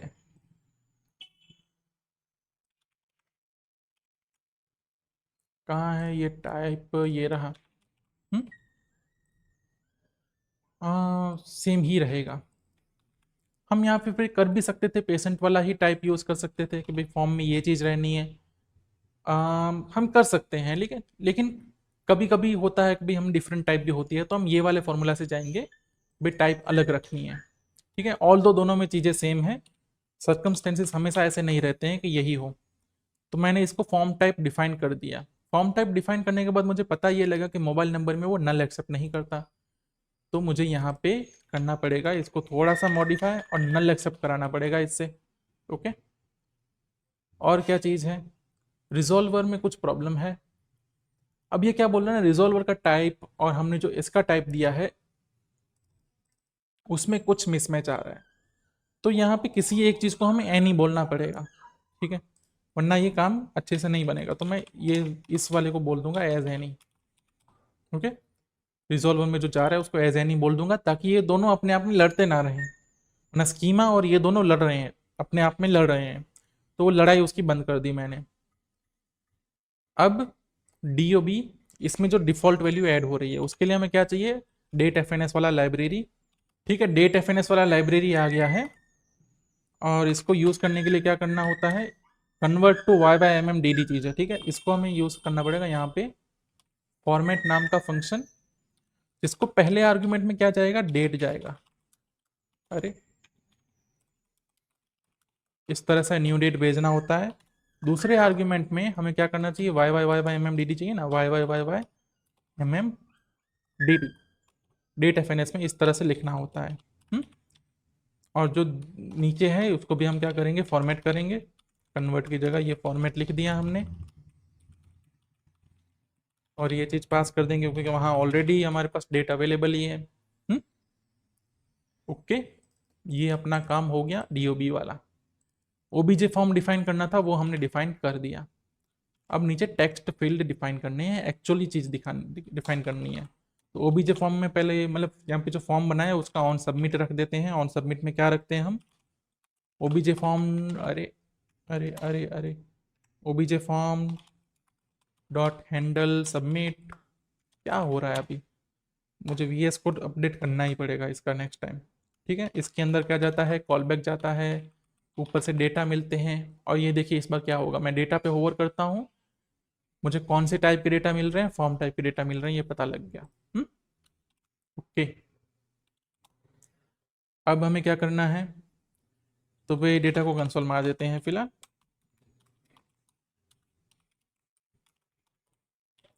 फॉर्म बन गया, फॉर्म के अंदर हम बनाएंगे फील्ड। एक्चुअली ये जो फॉर्म है इसको मैं रखूंगा यहाँ पे, यहाँ पे भी नहीं, इसके ऊपर रख दूंगा मैं। इसके ऊपर क्यों रख रहा हूं मैं इसको, ताकि ये सेव का जो बटन है उसको हम क्या बनाने वाले हैं, टाइप इक्वल टू सबमिट, और सबमिट वाला बटन अगर फॉर्म के अंदर नहीं होता है तो वो काम नहीं करता। अब नीचे यहाँ पे हम ग्रिड का यूज करेंगे, ठीक है, ग्रिड, ग्रिड में होता है पहले कंटेनर। ओके, कंटेनर बन गया हमारा, इसमें एक चीज डाल देते हैं, स्पेसिंग इक्वल टू 2, ठीक है।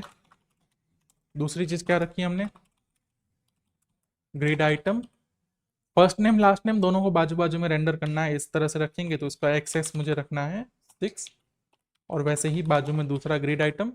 ग्रिड आइटम के अंदर क्या रखेंगे हम, टेक्स्ट फील्ड, ठीक है, मटेरियल यूआई में इनपुट की जगह टेक्स्ट फील्ड यूज होता है तो अच्छा वाला टेक्स्ट फील्ड दे देता है वो। तो पहली चीज है उसका क्या रखेंगे हम, लेबल रखेंगे, ठीक है। ये बहुत फास्ट फास्ट हो रहा है तो कोई टेंशन मत लेना, ये सब चीज़ का डॉक्यूमेंटेशन अवेलेबल है, टेक्स्ट फील्ड को कैसे यूज़ करना है, भाई मटेरियल यूआई में जाओ, ठीक है, डॉक्यूमेंटेशन देखो इसका, सारी चीज़ें वहाँ पे अवेलेबल है, वहाँ से कोड कॉपी पेस्ट कर लोगे, यूज़ कर पाओगे, ठीक है। तो ये सब चीज़ों में मैं अगर फास्ट जा रहा हूँ तो इसमें कोई प्रॉब्लम वाली बात नहीं है, ठीक है, ये सब आप भी कर सकते हैं, ये छोटी चीज़ है, ठीक है। अब मटेरियल यूआई में एक उसका हर एक कंपोनेंट मैं आपको सिखाने जाऊँगा, ये वेस्ट ऑफ टाइम कहलाया जाएगा, क्योंकि मटेरियल यूआई ने ऑलरेडी इतनी मेहनत करके रखी है, बहुत सारे एग्जाम्पल बना के रखे हैं ना, तो वहाँ से सेल्फ लर्न करना ये ही एक अच्छी चीज़ है।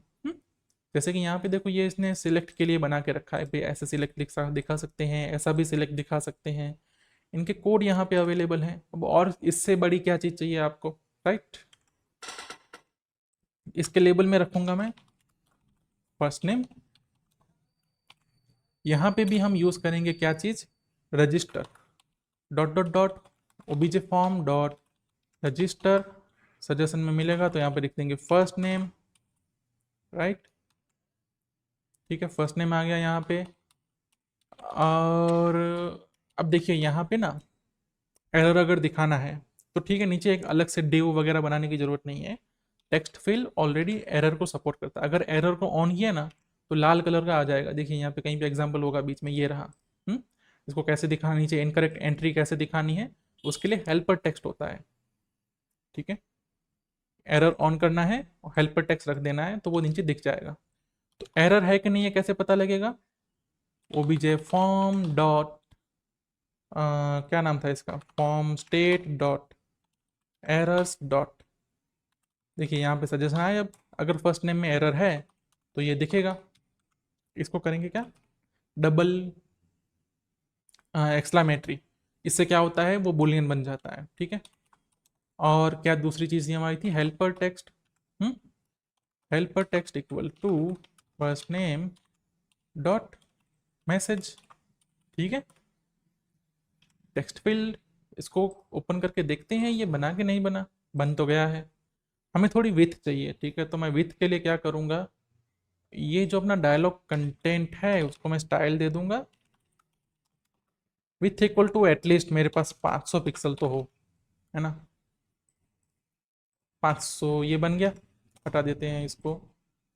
हम्म चलो, एक टेक्स्ट फील्ड बना। ऐसा दूसरा टेक्स्ट फील्ड बनाते हैं। लास्ट नेम रजिस्टर करेंगे। Last name, first name, last name, last name. First name आ गया, लास्ट नेम आ गया। एस कहाँ लिख के रखा था हमने, पता नहीं एस कहाँ से आया। ठीक है, अच्छा यहाँ पे डिफ़ॉल्ट वैल्यूज़ क्या रखी है मैंने, ये पहले से रखा है सी एस, इसलिए आ गया था वो। राइट राइट राइट, ये मेरा काम भी आसान करेगा थोड़ा सा। तो चलिए, दो टेक्स्ट फील्ड हुए। राइट, तीसरा कौन सा फील्ड है? मुझे दूसरा वाला ओपन कर देना चाहिए ताकि मुझे पता लगे क्या क्या फील्ड रखने हैं अपने को। ठीक है, ये पुराना वाला चला देता हूँ मैं।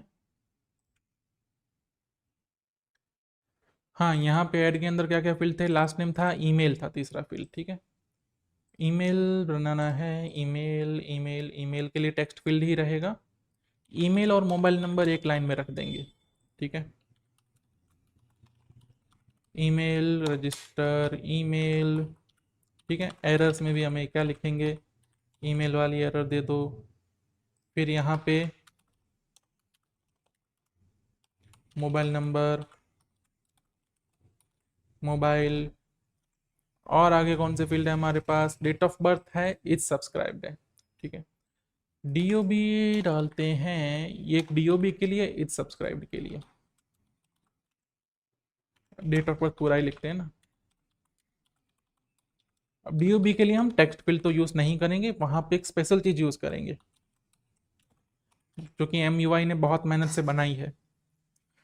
इज सब्सक्राइब्ड, इसकी जगह बाजू में रख देते हैं हम जेंडर, जहाँ पे हम टेक्स्ट फील्ड का यूज़ कर पाएंगे। हमें बीच में दिखा था यहाँ पे सिलेक्शन के लिए ना, ये रहा देखो। ठीक है, इसके लिए कोड देखते हैं इसके, और ये वाला चीज़ यहाँ पे फेंक देंगे हम। टेक्स्ट फील्ड, उसका टाइप क्या रखना है, यहाँ पे सिलेक्ट को ऑन कर देना है, और नीचे मेन्यू आइटम्स को रेंडर कर देना है। ठीक है, तो टेक्स्ट फील्ड तो है हमारे पास, इसको रखेंगे हम जेंडर। रजिस्टर भी क्या कर देंगे, जेंडर, सिलेक्ट को कर देना है ऑन, और इसको ये करना है, नीचे क्या रेंडर करना है अपने को, मल्टीपल मेन्यू आइटम्स है ना, तो इसको ज़रूरी नहीं है इस तरह से ही रेंडर करें। मेन्यू आइटम, इसको इंपोर्ट कर दिया। की रखने की ज़रूरत है नहीं क्योंकि हम मैप यूज़ कर नहीं रहे हैं। वैल्यू मेल, यहाँ पे दिखेगा मेल। अच्छा, इसका पहला वैल्यू हमने ये रखा था एम्प्टी, और यहाँ पे लिखेंगे हम select gender female female. Okay, ये जेंडर के लिए इसका ड्रॉप डाउन बन जाएगा। देखते हैं बना कि नहीं बना, ये बन गया। ठीक है, लेकिन बहुत छोटा आ रहा है ये, इसको सिलेक्ट करने के बाद ये बड़ा आता है, तो क्या दिक्कत है इसको। Well, component in changing from checked to unchecked, इसको शायद हमें ना ये जो रजिस्टर किया है ये वाला चीज इनफ नहीं होगा इसके लिए शायद। ठीक है, जेंडर बाय डिफॉल्ट हमने सिलेक्ट करके रखा है ना ऊपर। कहाँ है कहाँ है कहाँ है कहाँ है, ये रहा मेल है। ठीक है, इसको मैं क्लोज करके फिर से अगर ओपन करूँ तो जेंडर बाय डिफॉल्ट आ जाना चाहिए था, जो कि नहीं आया है। ठीक है, तो यहाँ पे एक और ट्रिक परफॉर्म करनी होगी हमें। जब भी ऐसे फील्ड आते हैं तो क्या होता है ना, बेसिकली ये टेक्स्ट फील्ड पे फॉर्म हुक काम करेगा। ठीक है, लेकिन वो बाकी कॉम्प्लेक्स जो एलिमेंट्स हैं, कॉम्प्लेक्स जो फील्ड हैं, ठीक है, वहां पे काम नहीं करेगा, क्योंकि वो इंटरनली एक रेफ सिस्टम का यूज करता है। तो जब हम इसको ऐसे बना देंगे, क्या बोलते हैं इसको हम, वो बना देंगे ड्रॉप डाउन, तब ये काम नहीं करेगा। इसकी जगह अगर इसको नेटिव रखेंगे ना, ये देखो नेटिव वाला मैं करूंगा ना तो काम कर लेगा। ठीक है, नेटिव वाला बनाने के लिए अंदर के नीचे क्या है, ऑप्शंस का यूज करना पड़ता है, और नेटिव यहाँ पे सिलेक्ट प्रॉप्स को नेटिव करके डालना पड़ता है। एक चीज कर लेते हैं, फिर मैं आपको वही मतलब ये एडवांस वाला चीज ही करेंगे हम। इसको मैं नेटिव ऑन कर देता हूँ और मेन्यू आइटम की जगह लिख देता हूँ मैं ऑप्शन। ओके, और इस बार क्या होना चाहिए, सिलेक्शन हो जाना चाहिए। एक्चुअली जो सिलेक्शन हो गया है, ठीक है, लेकिन वो क्या है ना, ओवरराइड हो रहा है। देखो यहाँ पे मेल सिलेक्टेड है,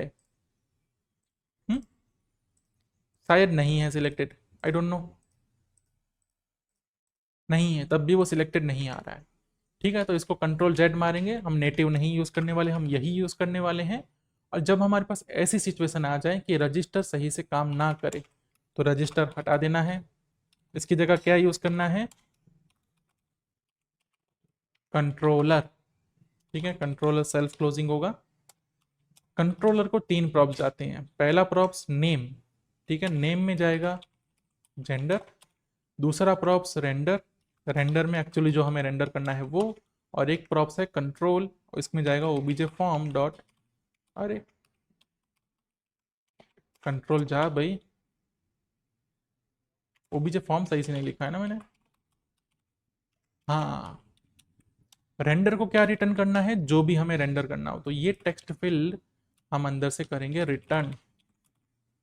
ओके, यहाँ पे हमें चीज मिलेगी CTRL, या फिर इसको कुछ भी नाम दे सकते हैं, वो मैं उसका कुछ भी ले रहा हूँ। एक ऑब्जेक्ट मिलेगा यहाँ पे, उस ऑब्जेक्ट के अंदर हमारे पास फील्ड होंगे ऑन चेंज और वैल्यू वाले।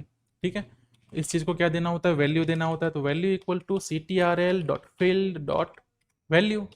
ठीक है, फिर ऑन चेंज, हमें यहाँ पे ये चीजें मैन्युअली करनी पड़ेंगी। क्यों, क्योंकि सारे कंपोनेंट्स को, ये जो फॉर्म हुक है, रिएक्ट फॉर्म हुक फॉर्म, वो सारे कंपोनेंट को नहीं जानता ना। मटेरियल यूआई के सारे कंपोनेंट के साथ कैसे इंटरेक्ट करना है वो उसको नहीं पता है। कोई और कंपोनेंट लाइब्रेरी आ गई, उसके साथ कैसे इंटरेक्ट करना है उसको नहीं पता है।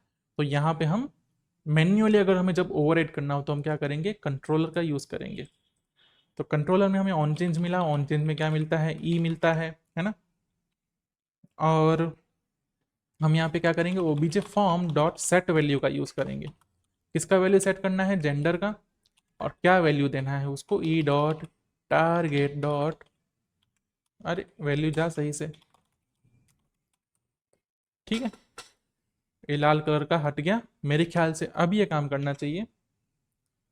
तो ओपन कर देते हैं। अभी भी ये काम तो कर नहीं रहा है, ऐसा लग रहा है। ठीक है, क्योंकि बाय डिफॉल्ट इसका डिफॉल्ट वैल्यू सिलेक्टेड होके दिख जाना चाहिए था, है ना।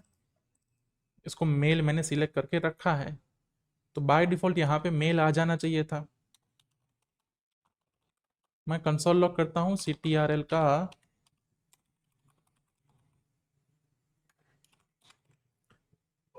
CTRL में फील्ड है, फील्ड में वैल्यू फीमेल सिलेक्टेड है फिलहाल। इसको क्लोज करते हैं, नया वाला फॉर्म खोलते हैं। इसमें वैल्यू अभी भी फीमेल है। ठीक है, यहाँ पे एक लोचा है, वो लोचा मेरे को ना आपको आइडेंटिफाई भी कराना है, और इस लोचे को फिक्स करते हैं हम। लोचा क्या है ना, इसको मैं क्लोज करता हूँ, ओपन करता हूँ, उसके बाद भी ये सारी चीजें सिलेक्टेड रहती हैं, जो पुराना स्टेट था वो सिलेक्टेड रहता है। ये चीज कर सकता है प्रॉब्लम। मुझे फॉर्म को नए से बनाना है तो कैसे बनाऊंगा मैं, ठीक है। अब ये चीज क्यों हो रही है, ठीक है, इसके पीछे का जो लॉजिक है वो रिएक्ट का लॉजिक है, माउंटिंग वाला। ठीक है, एक कंपोनेंट जब माउंट हो जाता है तो वो अपना एक स्टेट रखता है। जैसे कि हम स्टेट डिफाइन करते हैं ना, तो वो तब तक स्टेट रहता है जब तक कंपोनेंट माउंटेड रहता है, ट्री में रहता है। अभी ये जो कंपोनेंट है इसने ओबीजे फॉर्म डिफाइन किया है ना। ओबीजे फॉर्म अभी मेमोरी में है, ऑल दो मैंने मॉडल को क्लोज किया, मैंने सिर्फ उसके व्यू को हाइड कर दिया है, ठीक है। मैं कुछ चीज दिखा नहीं रहा हूं, इसका मतलब ये नहीं है कि वो मेमोरी में होगा भी नहीं। मैं मेमोरी से उसको नहीं हटा रहा हूं, मैं सिर्फ उसको क्लोज कर दे रहा हूं, है ना। तो उसे मुझे मेमोरी में से हटाना होगा, तभी ये वाला फॉर्म डिलीट होगा और नया वाला फॉर्म बन जाएगा। इसे क्या कहते हैं, रीमाउंटिंग। अभी क्या हो रहा है देखिए, ये जो कंपोनेंट है ना, इसको मैंने यहां रखा है ना।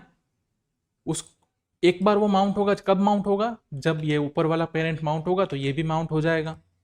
फिर ये कभी भी रीमाउंट नहीं हो रहा है, ये कभी भी ट्री से गायब नहीं हो रहा है, इसको ट्री से गायब करना चाहिए, ठीक है। पिछले वाले कंपोनेंट में ना, मेरे पिछले वाले ऑप्शन में मैंने ये चीज की थी, ईज ओपन है ना, तभी ये वाला कंपोनेंट रेंडर करो। हम्म अभी क्या होगा, जब भी ईज ओपन क्लोज होगा ना, ये कंपोनेंट ट्री में से निकल जाएगा, इसका मतलब इसकी सारी मेमोरी फ्लश हो जाएगी। ये चीज मुझे चाहिए। हम्म ये चीज से क्या मिलेगा, जब भी मैं ऐड पे क्लिक करूंगा ना, मुझे नया फ्रेश फॉर्म मिलेगा। देखिए मिल गया, मेरा मेल वाला चीज आ गया। हो सकता है पिछली बार ये सब चीजें काम की हो, है ना। पिछली बार जो नेटिव मैंने रखा था उसमें शायद उसने काम किया हो अच्छे से, लेकिन बिकॉज ऑफ दिस थिंग मुझे पता ना लगा हो कि वो काम करता है। ठीक है, अब ये फ्रेश वाला चीज काम कर सकते हैं, और डिफॉल्ट वैल्यू मेल की जो आनी चाहिए थी वो आ गई। It is very good. इस कंसोल को हटा देना है यहाँ से, और यहाँ पे एक प्रॉप जो मैं इसको दूंगा टेक्स्ट फील्ड को फुल विथ का, इससे शायद ये देखो ये फुल विथ में आ गया। ठीक है, ये फुल विथ में आ गया तो बाकी के छोटे छोटे लगने लगे हैं, तो मुझे क्या करना चाहिए, सबको फुल विथ देना चाहिए, है ना। कद्दू कटेगा तो सब में बटेगा, सिर्फ एक को ही क्यों मिले फुल विथ, राइट।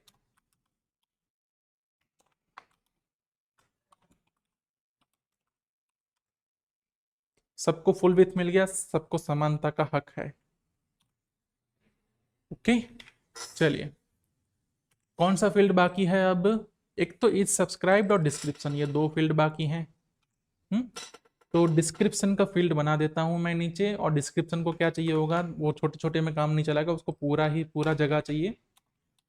ऊपर वाला है जहां पे एज सब्सक्राइब्ड वाला रेंडर करेंगे, यहां पे रेंडर करेंगे हम, इसको बोलना होगा मल्टी लाइन, ठीक है। और इसको रोज दे देंगे हम कुछ 5, 5 रोज ज़्यादा हो जाएंगे, 4 बहुत है। और यहाँ पे डिस्क्रिप्शन रेंडर कर देंगे। इसको क्या करना है हमें, 6 की जगह 12, तो ये पूरा मिलेगा, डिस्क्रिप्शन आ गया। इस भाई साहब के अंदर हमें रेंडर करना होगा चेकबॉक्स, और चेकबॉक्स कैसे रेंडर करते हैं, चेकबॉक्स इसके लिए क्या यूज़ किया इन लोगों ने, फॉर्म ग्रुप यूज़ किया। अपने को 2-4 चेकबॉक्स नहीं चाहिए, तो सिंगल चेकबॉक्स के लिए इतना काम चलेगा। अब यहाँ पे भी हमें क्या करना पड़ेगा, कंट्रोलर यूज़ करना पड़ेगा। बिना कंट्रोलर के चेकबॉक्स को हैंडल करना थोड़ा हार्ड हो जाएगा, क्योंकि ये भी डिफ़ॉल्ट मतलब नेटिव टाइप नहीं है जिसको ये फॉर्म हुक अच्छे से समझ पाए। तो मैंने कंट्रोलर कॉपी पेस्ट कर दिया है। यहाँ जेंडर की जगह क्या होगा अपना, इज सब्सक्राइब्ड, हाँ ठीक है, ये वाला स्टेट है जो यूज़ करना है। फॉर्म कंट्रोल लेबल, लेबल में क्या रखेंगे, इज सब्सक्राइब्ड और चेकबॉक्स, इन दोनों चीज़ों को इंपोर्ट करना है हमें।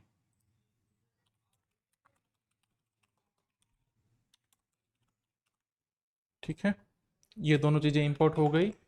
ये लेबल यहाँ पे आ गया, is subscribe not subscribe, subscribe not subscribed. ठीक है, ऐड खोलेंगे, is subscribe by default true आता है, क्योंकि यहाँ पे डिफॉल्ट चेकड को ऑन किया गया है, हम नहीं करेंगे वो चीज़। हम्म अब देखते हैं कि भाई सेव करने पे क्या होता है। कुछ नहीं हो रहा है, कुछ तो होना चाहिए था, सबमिट बटन है ये, क्यों भाई सेव करने पे कुछ हो क्यों नहीं रहा है, क्योंकि ये बटन के ऊपर फॉर्म नहीं है। फॉर्म कहाँ है, फॉर्म लगता है गायब हो गया। फॉर्म कहाँ गया, ये रहा पेशेंट मॉडल, इसके अंदर form form form form form, ये रहा डायलॉग के ऊपर है। ये नहीं कर सकते हैं हम, डायलॉग के ऊपर जो हमने फॉर्म रखा है वो कहीं पे भी रेंडर नहीं हुआ होगा, मतलब वो रेंडर हुआ है लेकिन डायलॉग उसके अंदर नहीं है। फॉर्म को डायलॉग के ऊपर रखना सही नहीं है, मतलब रह नहीं सकता है, वो डायलॉग के अंदर रखना पड़ेगा। अब जैसे ही मैंने इसको डायलॉग के अंदर रखा तब भी कोई प्रॉब्लम आने लगी है क्या? अच्छा, यहाँ पे फॉर्म गलती से क्लोज हो गया था। ये करके सेव करेंगे और सेव पे क्लिक किया। अब आ गया डेटा। ठीक है, डेटा में देखते हैं सारे डेटा मैच होते हैं कि नहीं होते हैं ना। इस सब्सक्राइब को ऑन करता हूँ, फिर से सेव करता हूँ तो ये काम नहीं किया। हम्म, बिल्कुल काम नहीं करेगा वो। ठीक है, बाकी की चीज़ें काम करनी चाहिए। ठीक है, मोबाइल नंबर को वैलिड, देखिए ये वैलिडेशन चलने लग गया अपने आप। अपने आप मतलब उसको चलना ही चाहिए था। अरे, अरे यार ये चीज़ ना बहुत बुरी है, इसको बाहर क्लिक करते हैं तो ये गायब हो जाता है। और ये किस चीज़ से हो रहा है? ये वाली चीज़ से। इसको बंद कर देंगे, ये बाहर वाला क्लिक डिसेबल हो जाएगा। ये एंटर वैलिड फ़ोन नंबर, हाँ वैलिड फ़ोन नंबर तो होगा ही ना अंदर, ये चीज़ गलत है इसलिए। इसको फीमेल सिलेक्ट करता हूँ, सब्सक्राइब भी करता हूँ, सेव करता हूँ। सारी चीज़ें अपडेट हुई कि नहीं हुई ये वेरीफाई करते हैं। तो भाई डिस्क्रिप्शन हो गया। ये वाला फील्ड काम करेगा ही। ठीक है, ये वाला भी काम कर रहा है, फर्स्ट नेम जेंडर काम किया। सिर्फ एक इज सब्सक्राइब्ड है जो काम नहीं कर रहा है। और वो काम नहीं कर रहा है ऑब्वियस है, हमने उसको कंट्रोल को यूज़ किया ही नहीं है ना। तो इसको क्या करेंगे? चेकड देंगे हम। चेकड में क्या देंगे? ctrl.field.value on change. ठीक है, ई मिलेगा यहाँ पे। और ctrl नहीं, क्या नाम है इसका हमारा, obj form dot set value, किसकी वैल्यू? इज सब्सक्राइब की वैल्यू क्या रखनी है? ई डॉट टारगेट डॉट, कहाँ गया डॉट, हाँ डॉट चेकड। ठीक है, ये चेकड बोल रहा है यहाँ पे अवेलेबल नहीं है। तो क्या करेंगे यहाँ पे? सिंपल सा ई को बोल देंगे एनी। हम बोलेंगे ई तुम्हें नहीं पता है तुम्हारे पास कौन सा टाइप है, तुम्हारे पास एनी टाइप है। अब देखते हैं ये चीज़ काम किया कि नहीं किया। कुछ तो प्रॉब्लम है यहाँ पे। ठीक है, ये देखो ये कुछ तो गलती कर रहा है, कुछ तो बोल रहा है ये। Company changing from controlled to uncontrolled वाला कुछ बोल रहा है ये। चलो उसको सेव करते हैं तो ये ट्रू आता है, हटा देते हैं तो फॉल्स आता है। ये काम कर रहा है लेकिन यहाँ पे कुछ कंट्रोल्ड अनकंट्रोल्ड वाला लोचा है। मेरे ख्याल से ये चेकड और ये जो चीज़ें मैंने बाहर दी है ना, ये चेक बॉक्स को देनी चाहिए थी। ठीक है, इसको मैं रिफ्रेश करता हूँ, फिर से ऑन करता हूँ। हाँ, वो चेक बॉक्स को देनी चाहिए थी चीज़ें। अब मैंने चेक बॉक्स को दे दी, मेरे पास ऑब्जेक्ट आ चुका है। सिर्फ एक चीज़ बाकी है, डेट ऑफ बर्थ को कैसे करेंगे हम कंट्रोल। ठीक है, डेट ऑफ बर्थ के लिए हम यूज़ करेंगे डेट, हाँ पिकर। पिकर कहाँ गया? क्या बात है, उसके लिए अलग लाइब्रेरी करनी पड़ेगी क्या मेरे को? क्योंकि ये ना एम का जो डेट पिकर है वो दिन ब दिन पेड की तरफ जा रहा है, वो पेड होने की कोशिश कर रहा है। एक काम करते हैं, पुराने तरीके से उसको यूज़ कर लेते हैं, है ना। तो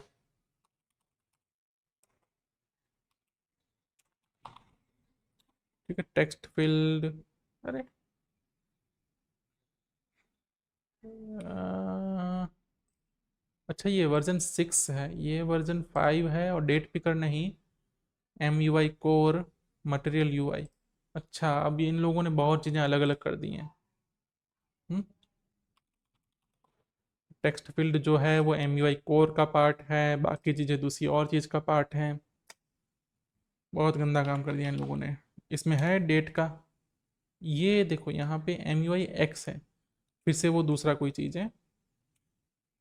डेट टाइम,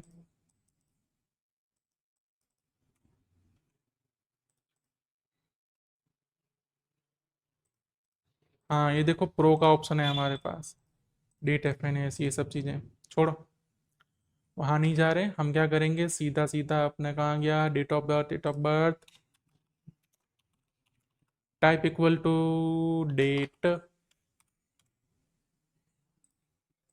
ये करने के साथ हमारे पास आ गया ऑप्शन इसने एरर सही से दिया, इसने मैंने पुरानी डेट सिलेक्ट की, उसने सही से ली, सेव बटन क्लिक पे, 19 तारीख आनी चाहिए थी, आ गई।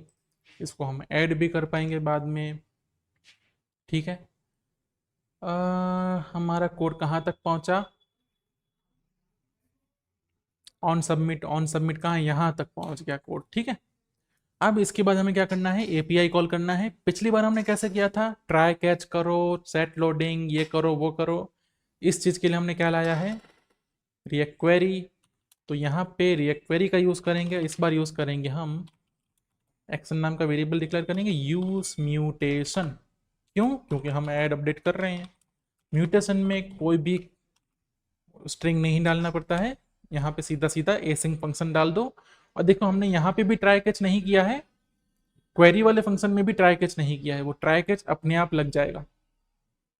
अब क्या कर रहे हैं हम यहाँ पे? वही चीज चेक करेंगे, अगर ऊपर से पेशेंट आया है तो अपडेट करेंगे, वरना ऐड करेंगे।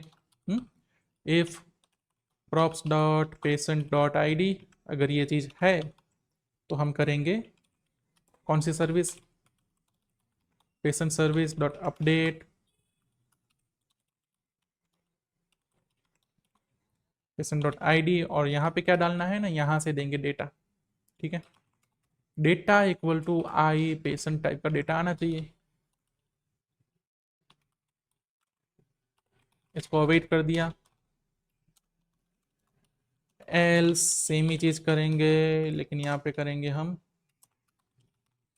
क्रिएट, जहाँ पे आईडी भेजने की कोई ज़रूरत नहीं है। ओके। ये कंप्लीट होने के बाद क्या करना है? ये कंप्लीट होने के बाद props डॉट ऑन कंप्लीट को कॉल कर देना है। ओके। ये खत्म हो गया। देखिए क्वेरी जो थी ना, यूज क्वेरी करने के साथ साथ वो अपने आप चल जाती है, अपने आप डेटा लेके आती है। हमने कहीं पे भी ये नहीं बोला कि क्वेरी को लोड करो, डेटा लोड करो, हमने कहीं पे कमांड दी नहीं। यूज म्यूटेशन में जब भी उसको कॉल करना है हमें कमांड देनी पड़ेगी, इसलिए इन दोनों में थोड़े से फर्क है। क्योंकि पेज लोड होने के साथ ही म्यूटेशन हो थोड़ी जाना चाहिए, है ना। एक्शन। ओके। अब जब हमारे पास डेटा आ गए हैं तो हम क्या करेंगे? एक्शन डॉट म्यूटेट का कॉल करेंगे। इसको इनपुट में क्या चाहिए? आई पेशेंट टाइप का डेटा चाहिए, है ना। तो मेरे पास ऑलरेडी डेटा अवेलेबल तो है, तो मैं इसको डेटा दे दूंगा। अब मैं ये 3 डॉट क्यों किया हूँ? क्योंकि ये टाइप वाले एरर देगा। क्यों? क्योंकि हमारे पास जो डेटा पड़ा हुआ है और जो डेटा इसको चाहिए उसमें टाइप की प्रॉब्लम है। पढ़ेंगे इसको क्या प्रॉब्लम है, क्योंकि हमने यहाँ पे आई फॉर्म टाइप बनाया है, इसको जो चाहिए वो आई पेशेंट है। कौन सी प्रॉपर्टी नहीं मैच की? मोबाइल नंबर मैच नहीं किया, तो मैं यहाँ पे लिख दूंगा mobile number equal to data dot mobile और एम्प्टी स्ट्रिंग। ठीक है। ये लिखने से इसको हो जाएगी शांति। इसको शांति हो गई तो इसके क्लिक पे ये वाला फंक्शन कॉल होगा। इसकी लोडिंग और एरर वो भी कहीं पे दिखानी है। और मैंने यहाँ पे नीचे क्या रखा है? लोडिंग बटन कहाँ गया? ये रहा। इसके पास एक प्रॉप्स होता है लोडिंग का, इसको बोलेंगे हम एक्शन डॉट इज लोडिंग, इसको दे देंगे। एरर आती है तो क्या करेंगे भाई? सेम चीज करेंगे जो वहां पे किया हमने। ठीक है। अलर्ट दिखा देंगे। क्यू की जगह यहाँ पे होगा एक्शन। एक्शन और अलर्ट को कर देंगे import manually. Action dot error dot message. यहाँ पे फिर से क्या करना पड़ेगा? फिर से वहां पे जाके कुछ डिफाइन करना पड़े। इससे अच्छा है मैं इसको यहाँ पे बोल दूं एज एनी। ठीक है। ये जो एरर हैंडल करने का जो तरीका है ना, उसको मतलब ये मैसेज दिखाने का तरीका, उसके लिए हम एक फंक्शन बना सकते हैं कॉमन, जो कि मैसेज दिखा दे। ठीक है। फिलहाल हम नहीं कर रहे हैं ऐसा कुछ, करेंगे कभी। सेव पे क्लिक करता हूँ, सारे वैलिडेशन सही थे, ऐड हो गया, एपीआई कॉल हो गया था। अब पेरेंट ने क्या किया है? ऑन कंप्लीट पे कुछ किया नहीं है। देखिए ये अपने आप इसको लोड भी हो गया, जबकि मैंने कुछ लोड नहीं करा, ये अपने आप चल गया। ठीक है। ये रिएक्ट क्वेरी का काम है एक्चुअली। जब भी मैं क्या हो रहा है देखिए, हम नेटवर्क में जाते हैं। ठीक है। इसको क्लोज कर दिया मैंने, सब कुछ ऐड किया मैंने। ये रिकॉर्ड लेने गया, फिर से पूरी लिस्ट लेके आ गया। क्लोज किया, ये पूरी लिस्ट लेके आ गया, है ना। ये जो इसका यूज क्वेरी है वो बार बार ट्रिगर हो रहा है, ठीक है। उसको हम कंट्रोल कर सकते हैं, हमें कितनी बार उसको ट्रिगर करना है।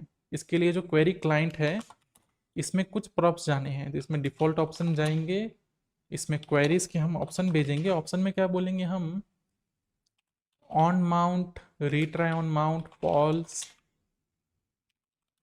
Retry equal to false. अपने आप कोई रिट्राई नहीं करनी है, ठीक है। रिट्राई ऑन माउंट भी हटा दिया हमने, तो भाई अपने आप से कोई रिट्राई मत करो, हम बोलें तब रिट्राई करो।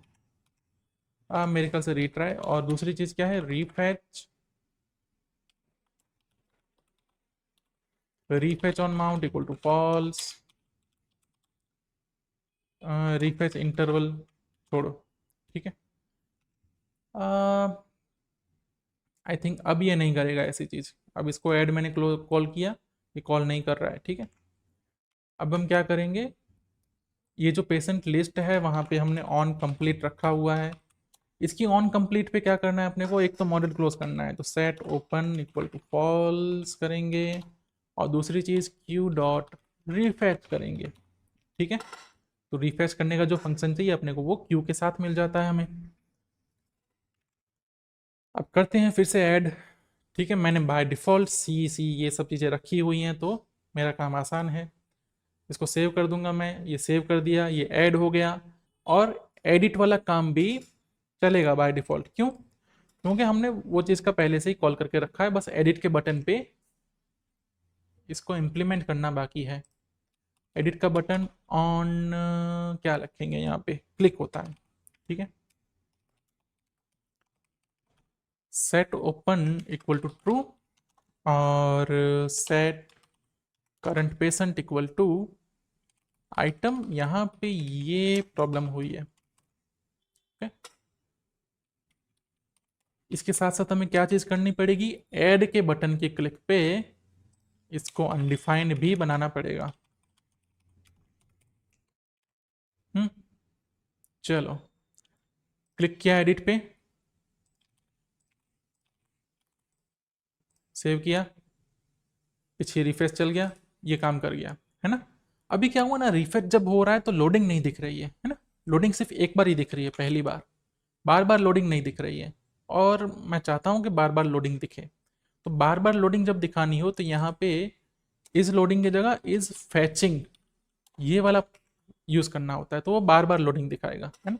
अभी मैं देखो ये इसको इसको दूसरे वाले को अपडेट करूंगा, इसको बोलूंगा सब्सक्राइब्ड और सेव कर दूंगा, इसने फिर से लोडिंग दिखाई। तो ये आपकी चॉइस है, आपको कितनी बार लोडिंग दिखानी है। बार बार दिखानी है तो फैचिंग का यूज़ करो। डिलीट बाकी रह गया है, वहां से उठाएंगे डिलीट के कोड। कहाँ गया डिलीट, डिलीट डिलीट बटन अलग से रखा था हमने, क्यों? लोडिंग वगैरह दिखाने के लिए, है ना। यहाँ पे भी करेंगे सेम चीज़, डिलीट बटन अलग से रखेंगे। ओके, तो डिलीट बटन का बना देते हैं,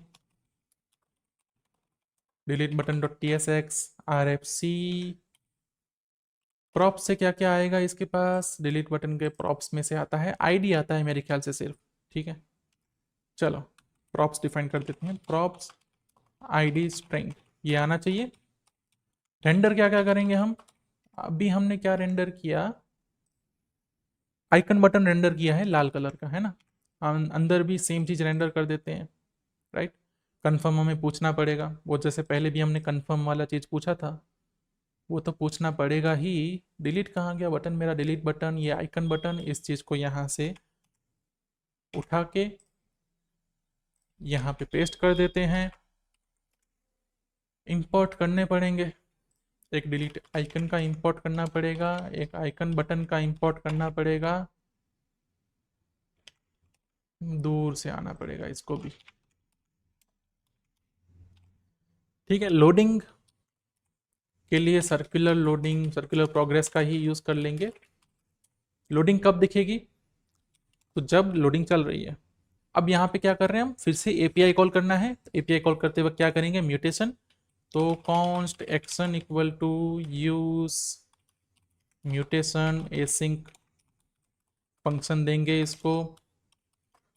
अंदर क्या करेंगे, पेशेंट सर्विस डॉट डिलीट, किसको डिलीट करना है, अरे प्रॉप से जो आईडी आई है उसको डिलीट करना है, अवेट लिख देंगे। इसकी लोडिंग और एरर को हैंडल करना है हमें अब। तो लोडिंग हैंडल कैसे करेंगे, if action dot is loading then return circular progress, otherwise return this. अगर एरर आती है तो क्या, लोडिंग बटन के नीचे यहाँ पे एरर दिखा देंगे। एरर को कैसे रेंडर करते हैं, अलर्ट से, और ये दिखा दिया अलर्ट में एरर। ओके, अलर्ट को शायद मैन्युअली फिर से इंपोर्ट करना पड़े। कर देते हैं इंपोर्ट। कहाँ गया कहाँ गया कहाँ गया, ये रहा, अलर्ट इंपोर्ट हो गया। फिर यहाँ पे क्यों नहीं है अपने पास, एक्शन है, ठीक है, एक्शन है, यहाँ पे भी क्या कर देंगे हम, एज एनी, काम खत्म। ओके, ये डिलीट हो गया, ये यूज म्यूटेशन हो गया। कॉल कब करना है इसको, तो भाई इसके क्लिक पे करना है। इसकी क्लिक है on click action dot mutate, बात खत्म। कंफर्म कहीं पे तो रखना है, राइट, बिना कंफर्म के तो डिलीट करना ही नहीं चाहिए। कहाँ गया कंफर्म, कंफर्म कंफर्म कंफर्म, कहाँ रखेंगे, दो जगह पे रख सकते हैं, ऑन क्लिक पे रख सकते हैं या फिर यहाँ पे भी रख सकते हैं। तो मैं ऑन क्लिक पे ही रख देता हूँ।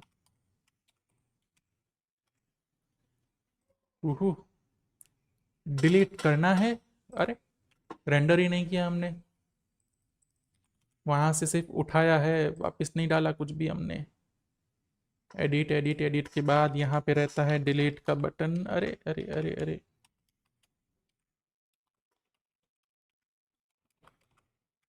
इसको प्रॉप्स में कुछ देना होगा ना हमें। प्रॉप्स कहाँ चाहिए इसको, आईडी चाहिए। आईडी में क्या देंगे, item dot ID.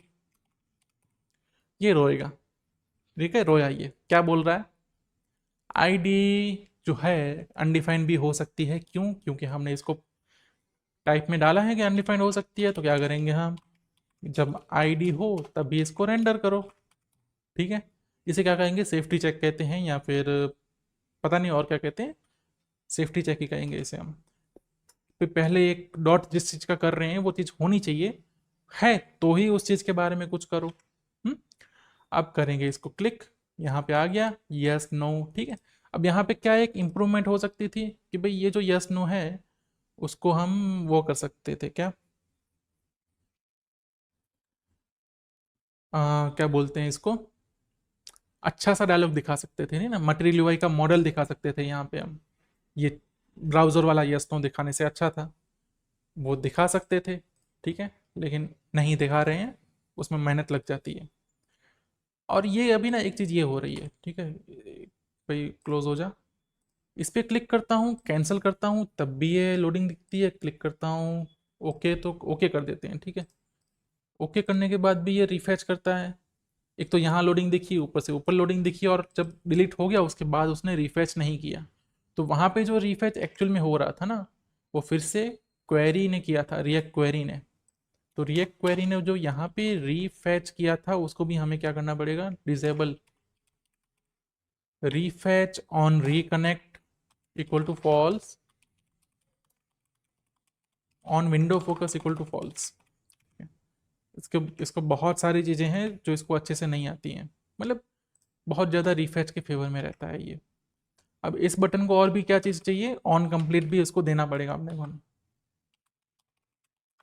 On complete क्यों देना पड़ेगा, क्योंकि भाई पेरेंट के डेटा को रिलोड तो कराएंगे ना,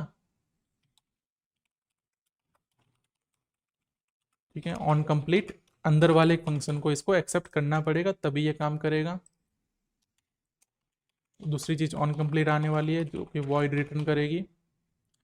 और कंप्लीट यहाँ पे हो रहा है चीज़ें, प्रॉप्स डॉट ऑन कंप्लीट को कॉल कर देंगे। तो यहाँ पे क्या होगा, ये इसको बोल देगा कि इसको कर दो रीलोड। न्यू सी, इसको डिलीट मारते हैं। ये यहाँ पे लोडिंग हुई, ऊपर लोडिंग हुई, चीज़ें निकल गई, और इसी के साथ ये वाला क्रड हो गया कंप्लीट, ठीक है। यहाँ पे हमने क्या क्या नई चीज़ें की हैं, पहली चीज़ टाइपस्क्रिप्ट। टाइपस्क्रिप्ट जावास्क्रिप्ट में बहुत ज़्यादा डिफरेंस नहीं है, लेकिन आपको हर जगह के हर चीज़ के लिए टाइप डिफाइन करनी पड़ती है। हर चीज़ में आपको टाइपस्क्रिप्ट रोकता है कि आप पहले देख लो कौन सी टाइप है, ठीक है। दूसरी चीज़ क्या देखी हमने यहाँ पे, यूज क्वेरी, ठीक है। तीसरी चीज़ क्या देखी हमने यहाँ पे, मटेरियल यूआई। मटेरियल यूआई की जगह कोई और भी यूआई हो सकता था। यूआई लाइब्रेरीज बहुत सारी हैं, बहुत सारी लाइब्रेरीज के साथ कुछ अलग अलग फीचर्स मिल सकते हैं, लेकिन बेसिकली जब भी लाइब्रेरी यूज़ करनी है, यूआई लाइब्रेरी, हमें वहाँ पे जाके उसके जो डॉक्यूमेंटेशन है उसके हिसाब से काम करना होता है। ओके, और बस ये 3 चीज़ें ही देखी हैं हमने, ये जो नई थी पिछले वाले क्रड के हिसाब से। ठीक है, मुझे लगता है कि ये वाला क्रड, ये एक वेरिएशन है जो हमने पिछली बार क्रड किया था उसका। अभी एक और चीज़ करने वाले हैं हम, ठीक है। मतलब ये जो चीज़ कर ली ना, इसमें एक छोटी सी चीज़ करेंगे, छोटा सा एक वीडियो बना दूंगा शायद अलग से। हमने पहले बात की थी एपीआई की, है ना। एपीआई के साथ साथ एक और चीज़ थी, SDK, software development kit. Okay, तो ये जो हम यूज़ कर रहे थे क्या, पॉकेट बेस, है ना। पॉकेट बेस के डॉक्यूमेंटेशन में हमें मिला था कि आप इसको as a library, PocketBase की लाइब्रेरी आती है उसका यूज़ करके भी कर सकते हैं, है ना। तो उसका यूज़ करके भी कर सकते हैं। जब हम लाइब्रेरी का यूज़ करेंगे तो उसको क्या कहेंगे हम, एसडीके। अभी हमें क्या करना पड़ा, मैन्युअली यहाँ पे बनाने पड़े पेशेंट सर्विस, उसमें फंक्शन बनाने पड़े, क्रिएट, ऐड, अपडेट, डिलीट। लेकिन जब हम उसके एसडीके यूज़ करेंगे तो ये वाला काम हमारा हो जाएगा कम, ये कम से कम काम करना पड़ेगा हमें, वो बहुत सारी चीज़ों को हैंडल करेगा एसडीके। ठीक है, तो वो देखेंगे हम कभी, मतलब नेक्स्ट वीडियो या एक छोटा सा वीडियो बना दूंगा, उसमें देख लेंगे वो। और इसके साथ क्रड के मेरे ख्याल से 2 3 4 5 वेरिएशन हो गए। एक लोकल स्टोरेज के साथ कैसे करना है, एसिंक क्रड कैसे होता है, लोडिंग वगैरह कैसे दिखानी है, ये देखा हमने। ठीक है, अब हम एक और वेरिएशन देखेंगे क्रड का, जिसमें क्या करेंगे ना, कंडीशनल क्रड होगा। मतलब कि अब हम थोड़ा सा इसको ना एप्लीकेशन लेवल की तरफ लेके जाएंगे, है ना, प्रोजेक्ट की तरफ लेके जाएंगे हम, कि भाई एक क्रड है, उसको क्रड को करने के लिए लॉगिन करना जरूरी होगा। ठीक है, तो लॉगिन वाला चीज़ कैसे मैनेज करेंगे, इसके लिए जो एपीआई है उसको भी ये चीज़ सपोर्ट करनी होती है, फिर लॉगिन का सपोर्ट हो, ये सब चीज़ें एपीआई में भी होनी चाहिए। तो वो देखेंगे बाद में हम, है ना। लेकिन ये वाली चीज़ें ही परफॉर्म करनी है। आप हर जगह पे क्या करोगे, एपीआई इंटीग्रेशन करोगे या तो फिर यूआई डिज़ाइन करोगे, है ना। तो यूआई डिज़ाइन करने में तो डिज़ाइनर का जो दिमाग लगता है वही लगेगा, एपीआई इंटीग्रेशन में यही स्टेप्स लगेंगे सारी जगह पे। पहले जाके एपीआई देख लो कि काम कर रहा है, एपीआई काम कर रहा है तो उसकी सर्विस, फंक्शन, एसडीके, कोई भी चीज़ है उसको देख लो कि वो चीज़ काम कर रही है। उसके बाद क्या देखेंगे, उसको यूआई के साथ इंटीग्रेट करेंगे, है ना। यूआई अलग से बनेगा, वो अलग से बनेगा, और दोनों इंटीग्रेट होंगे। इंटीग्रेट होने के बाद लोडिंग, एरर और आउटपुट, ये 3 चीज़ों का अच्छे से ख्याल रखना है। एपीआई कॉल में ये 2 चीज़ें, लोडिंग और एरर तो होनी ही चाहिए, है ना। अभी हमने हर जगह पे एरर रखा है, लेकिन टेस्ट नहीं किया गया एरर आ रहा है कि नहीं आ रहा। टेस्ट करते हैं डिलीट वाली चीज़ को। डिलीट में मैंने यहाँ पे थोड़ा सा मिस्टेक कर दूंगा तो डिलीट में एरर आने लगेगा। मैंने कॉल किया, ओके किया, और क्या हुआ, डिलीट में एरर तो आई लेकिन एरर हमें दिखी तो नहीं। ये कैसे हुआ भाई।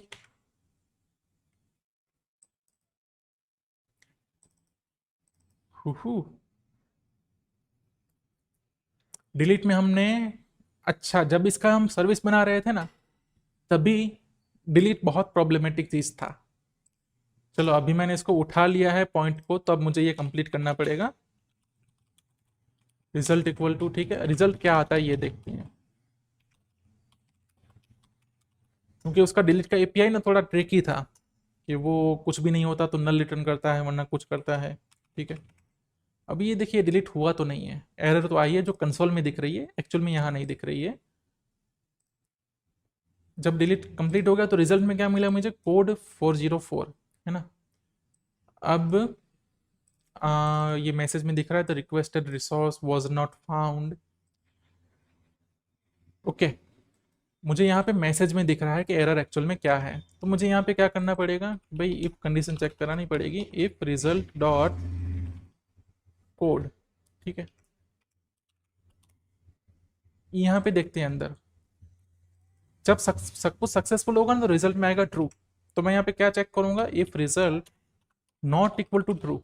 ठीक है, रिजल्ट जब ट्रू नहीं है, इसका मतलब एरर आई होनी चाहिए। और एरर कौन से फॉर्म में आएगी, कोड लिखा होगा कुछ तो, और मैसेज में कुछ होगा। तो मैं ये मान के चलूंगा कि मैसेज आएगा, और मैं यहाँ पे लिख दूंगा throw new error result dot, यहाँ पे क्वेश्चन मार्क भी कर लूँगा, ठीक है, ताकि अगर अनडिफाइंड हो तो वो वहाँ पे प्रॉब्लम ना करे, कोड को कॉम्प्लेक्स ना करे, मतलब कोड को ब्रेक ना करे, ठीक है। अब हम इसको रिफ्रेश करेंगे फिर से, ये कोड यहाँ पे दिख रहा है, अब ये डिलीट हो रहा है, मतलब ओके करेंगे, एरर आ गई और ये एरर यहाँ पे दिख गई। इसको अच्छे से यूआई में दिखाना हो तो क्या करना पड़ता है, हमें वो करना पड़ता है, वो क्या बोलते हैं इसको, फ्लैक्स यूज़ करके इसका ये सब रखना पड़ता है, ठीक है।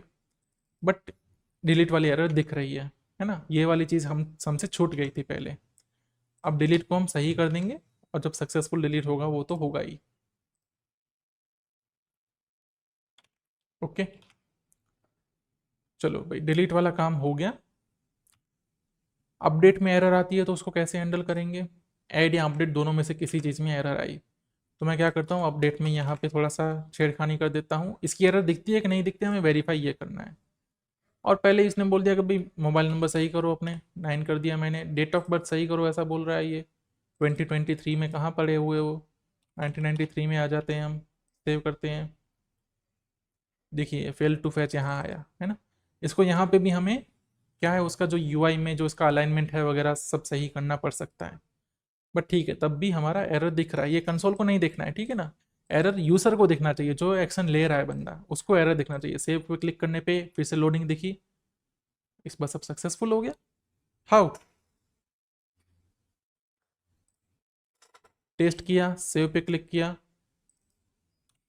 1993, सेव पे क्लिक किया, हाँ?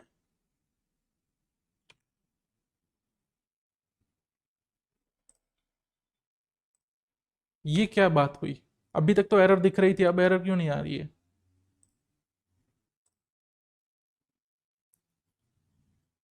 ये असल में एरर आ भी रही है भाई, यहाँ पे क्या चीज़ है, हमें यहाँ पे बी जेसन को चेक करना पड़ेगा, ठीक है।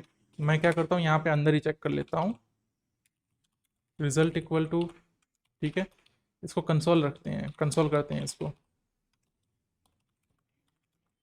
ठीक है। ये चीज़ हम पिछली बार भूल गए हैं, है ना, पिछली बार हमने एरर के नाम पे कुछ, मतलब एरर के लिए कोड रखे थे, लेकिन एक्चुअल में एरर आ रही है कि नहीं आ रही वो हमने हैंडल नहीं किया था।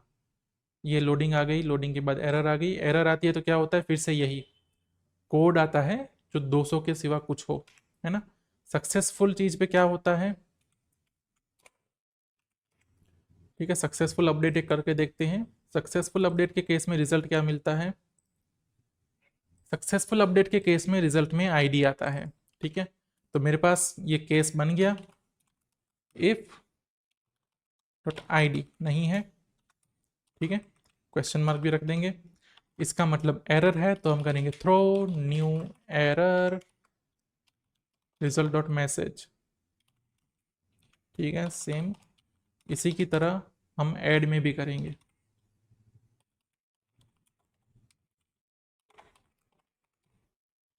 चलो ये वाला अच्छा एक पॉइंट था जो लास्ट टाइम पे याद आया और हमने इसको किया।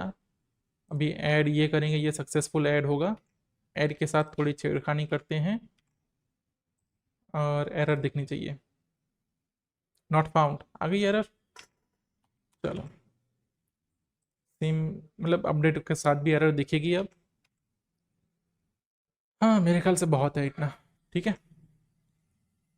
हम्म तो देखो एरर एरर को इस तरह से करते हैं, थ्रो कर देते हैं यहाँ से, ट्राई कैच जिसने किया होगा वो कैच कर लेगा एरर को और उसको दिखा देगा जहाँ दिखाना होगा, ठीक है। ये एक तरीका होता है एरर को थ्रो करने का, फिर उसको कोई भी कॉल कर रहा है उसका रिस्पॉन्सिबिलिटी है उसको कैच करके वो दिखाए, ठीक है।